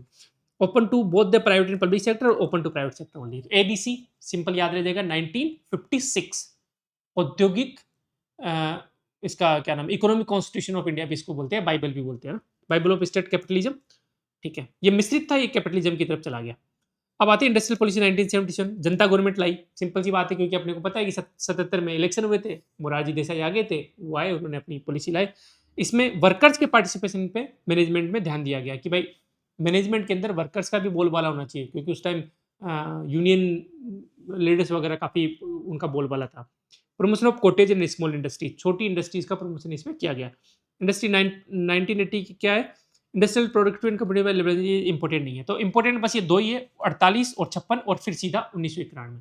ठीक है, तो 48 में 4 टाइप की इंडस्ट्री थी, 56 में 3 टाइप की इंडस्ट्री। 56 को इकोनॉमिक कॉन्स्टिट्यूशन या फिर स्टेट कैपिटलिज्म का बाइबल भी बोलते हैं। इसमें क्या है भाई, इसमें D reservation of public sector, मतलब आपने पहले रिजर्व कर रखे थे पब्लिक सेक्टर की, नहीं, इसमें तो सिर्फ स्टेट मतलब गवर्नमेंट ही लगा सकती है। अब डी रिजर्वेशन कर दिया कि नहीं, सिर्फ दो ही है आज जिनमें सिर्फ गवर्नमेंट लगा सकती है। एक तो एटॉमिक एनर्जी में कोई भी आके न्यूक्लियर प्लांट नहीं खोल सकता, और एक रेलवे ऑपरेशन में, ऑपरेशन मतलब रेलवे के संचालन में, ये दो में सिर्फ गवर्नमेंट लगा सकती है, union government. Abolition of industrial licensing, पहले हर दूसरी इंडस्ट्री के लिए लाइसेंस लेना पड़ता था, अब सिर्फ ये 5 इंडस्ट्रीज जिनके लिए लाइसेंस लेना पड़ता है। कौन कौन सी? Electronics, aerospace, hazardous chemicals, industrial explosive, cigars, tobacco वगैरह, और दारू। ये मतलब आप देखने से पता लग रहा है कि यार इनके लिए तो लाइसेंस जरूरी है, नहीं तो कोई भी कुछ भी करेगा। कोई दारू खुद से बना रहा है, कोई हेजार्डियस केमिकल एक्सप्लोजिव बना रहा है और बॉम्ब बना रहा है, ऐसा नहीं हो सकता। इनके लिए लाइसेंस जरूरी है 5 के लिए, बाकी किसी के लिए लाइसेंस जरूरी नहीं है। डिसइन्वेस्टमेंट ऑफ पब्लिक सेक्टर, धीरे धीरे जो पब्लिक सेक्टर में गवर्नमेंट की 100% होल्डिंग थे, धीरे धीरे उनके शेयर को बेचना स्टार्ट किया। एफडीआई वगैरह को लिबरलाइज किया। आपने ये 1991 की अपन ने पढ़ ली अच्छे से, current account convertibility, capital account convertibility को रिलैक्स किया, बहुत सारी चीज़ें की। ठीक है, इंपोर्ट लाइसेंसिंग को रिलैक्स कर दिया गया, एबोलिश कर दिया गया, फेरा रेस्ट्रिक्शंस को रिलैक्स कर दिया, एलपीजी रिफॉर्म लाए गए, ये सारी चीज़ें हो गई। क्रिटिसिज्म ये मेंस का है, आप पढ़ लोगे, इसमें कोई बड़ी बात नहीं है। मेंस का स्टैंडर्ड कंक्लूजन, अब देखो इंडस्ट्रीज तो हमने लगा ली, लेकिन स्टैंडर्ड कंक्लूजन में आगे की बातें करते हैं, बड़ी बड़ी बातें करते हैं, है ना। तो उसमें क्या करेंगे अपन, एनवायरनमेंट की बातें करेंगे, लोगों के वेलफेयर की बातें करेंगे, इक्वलिटी की बातें करेंगे। तो भाई इंडस्ट्रियल ग्रोथ तो जरूरी है, लेकिन एसडीजी 9 क्या बोलते हैं कि रेजिलिएंट इंफ्रास्ट्रक्चर, सस्टेनेबल इंडस्ट्रियलाइजेशन होना चाहिए, सतत उद्योग लगने चाहिए, है ना। साथ में आर्टिकल 43 क्या बोलते हैं कि वर्कर्स का भी पार्टिसिपेशन होना चाहिए, तो इन सबको भी ध्यान में रखना है। तो अपन एक अच्छा सा इनकी मदद से कंक्लूजन बना सकते हैं। क्या बना सकते हैं कि भारत की औद्योगिक समृद्धि, सुदृढ़ अवसंरचना, सतत औद्योगिकरण, नवाचार को बढ़ावा देते हुए सतत विकास के अनुरूप होनी चाहिए। सही बात है। संविधान के अनुच्छेद 43 के अनुसार उद्योगों के प्रबंधन में श्रमिकों की भागीदारी बढ़ाकर समावेशी और न्यायसंगत विकास सुनिश्चित करना चाहिए। ठीक है, ऐसे कर सकते हैं। या फिर अपन जैसे इकोनॉमी में क्या टारगेट्स वगैरह होते हैं, $5 ट्रिलियन की अर्थव्यवस्था के लक्ष्य को प्राप्त करने तथा भारत को विश्व की शीर्ष 3 अर्थव्यवस्थाओं में सम्मिलित करने के लिए औद्योगिक क्षेत्र का पुनरुद्धार अत्यंत अनिवार्य है। सही बात है। एग्रीकल्चर और सर्विस के दम पे हम विश्व की प्रमुख 3 अर्थव्यवस्था में नहीं आ सकते भाई। 5 ट्रिलियन इकोनॉमी बननी है और प्रमुख 3 अर्थव्यवस्था में आना है, तो हमें इसका पुनरुद्धार तो करना ही पड़ेगा। यहाँ से आप इंडस्ट्री और एमएसएमईज के एमसीक्यू प्रैक्टिस कर सकते हो। अब ये देखो, आप मेंस के क्वेश्चन देखोगे, ट्रेड्स क्या होता है मैंने अच्छे से आपको समझा दिया, पहले भी समझाया हुआ है। एमएसएमई के बढ़ावा देने के लिए केंद्रीय बजट में क्या क्या हो गए, निवेश और टर्नओवर के एमएसएमई की डेफिनेशन मैंने बताया था ना, 2.5 और 10 याद करो, फिर 10 से गुणा करो, फिर 5 से गुणा करो, तो ये सब आप कर लोगे। अवसंरचना का समर्थन करने वाले 8 मुख्य उद्योग कौन से, अब तो 9 हो गए, ये भी पढ़ने पड़ लिया। स्टार्टअप इंडिया पढ़ लिया, स्टैंड अप इंडिया, ये सब सब कर लोगे आप। ठीक है जी, तो ये लेक्चर भी हो गया, 1.5 घंटे में खत्म हो गया तो। ठीक है, अब आगे वाला लेक्चर अपन बस ऐसे जल्दी जल्दी करते जाएंगे, मैं आपको बताते जाऊंगा। अच्छा, कुछ समझ में नहीं आए तो आप कमेंट में पूछ सकते हो, I will be always there for you. और बस तो खुश रहना है, मस्त रहना, लगे रहना है, छोड़ना नहीं है। दुख आएंगे, आते रहेंगे, दुखों का क्या है, सबके दुख है, मेरे दुख है, आपके दुख है, दुखी दुख है, बट फिर भी हमें एक छोटा सा कॉरिडोर बनाना है, रास्ता बनाना है और आगे बढ़ते जाना है धीरे धीरे धीरे। ये जो जीवन है ना, ये 100 मीटर रेस नहीं है, ये मैराथन है। जितने भी सक्सेसफुल लोग हुए, they used to be an average person. जितने भी जो टॉपर्स होते हैं ना, जैसे कोई मेरिट में आया, कोई आईआईटी में फोड़ दिया, वो फोड़ दिया, 50 साल 60 साल में आप देखोगे ना, तो ऐसा जरूरी नहीं है कि भाई जिन्होंने टॉप किया या फिर जिन्होंने बचपन में बहुत तगड़ा किया था ना, वही 50-60 साल में सक्सेसफुल है। आपको यूजुअली उल्टा ही मिलेगा। ये सिर्फ पढ़ाई की बात नहीं कर रहा मैं, इन जनरल, क्योंकि बड़ा आदमी वही बना है जो धीरे धीरे धीरे रुका नहीं कभी भी, रेंगते रेंगते रेंगते चलता गया चलता गया। तो अपने को चलते जाना है, चलते जाना है। बुधिया नाम सुना है आपने? आप यदि if you are 95 to 2000 born people, तो बुधिया नाम का एक धावक था, मतलब 100 150 किलोमीटर दौड़ गया था, उड़ीसा से दौड़ना, भुवनेश्वर से दौड़ना स्टार्ट किया था, छोटा बच्चा था, लगता था कि भाई ये तो ओलंपिक ओलंपिक में जाएगा, गुमनाम ज़िंदगी जी रहा है अभी। बहुत सारे ऐसे हैं। आपने एक वो एक चाणक्य चाणक्य बच्चा जो चोटी-वोटी रखता था हरियाणा का, बहुत बहुत अभी मतलब कोई ऐसा बहुत तगड़ा तो नहीं कर रहा लाइफ में वो, ठीक कर रहा है बट ऐसा उस टाइम तो लगता गूगल गूगल चाइल्ड के नाम से फेमस था। तो चाइल्ड प्रोडिजीज़ होते हैं। एक और था बिहार का तो बंदा था, बहुत बहुत इंटेलिजेंट था, वो भी बहुत फेमस हुआ था। अभी वो ही इज़ रियली स्ट्रगलिंग, मैं एक दिन उसका वीडियो देख रहा था। आईआईटी मुंबई में प्रोफ़ेसर लग गया था वो, बट आईआईटी मुंबई का उसको पानी सूट नहीं किया, तबीयत उसकी बहुत खराब रहती है अभी। तो है ना, अपने आप को बहुत ज़्यादा एग्ज़ॉस्ट नहीं करना है, बहुत ज़्यादा एक्सपेक्टेशंस अपने नहीं थोपनी है। धीरे, धीरे, धीरे चलते जाना है, अपन 50-60 साल की उम्र में टॉप पे होंगे अपने जो सेक्टर में होंगे, है ना? आप आरएस भी बन जाते हो, तो आरएस बनने के बाद में भी रिलैक्स नहीं होना है। धीरे, धीरे, धीरे, धीरे अपने आप को इम्प्रूव करते जाना है। बस ऐसा ही है जीवन। ठीक है? तो मिलते हैं नेक्स्ट लेक्चर में। Bye, bye.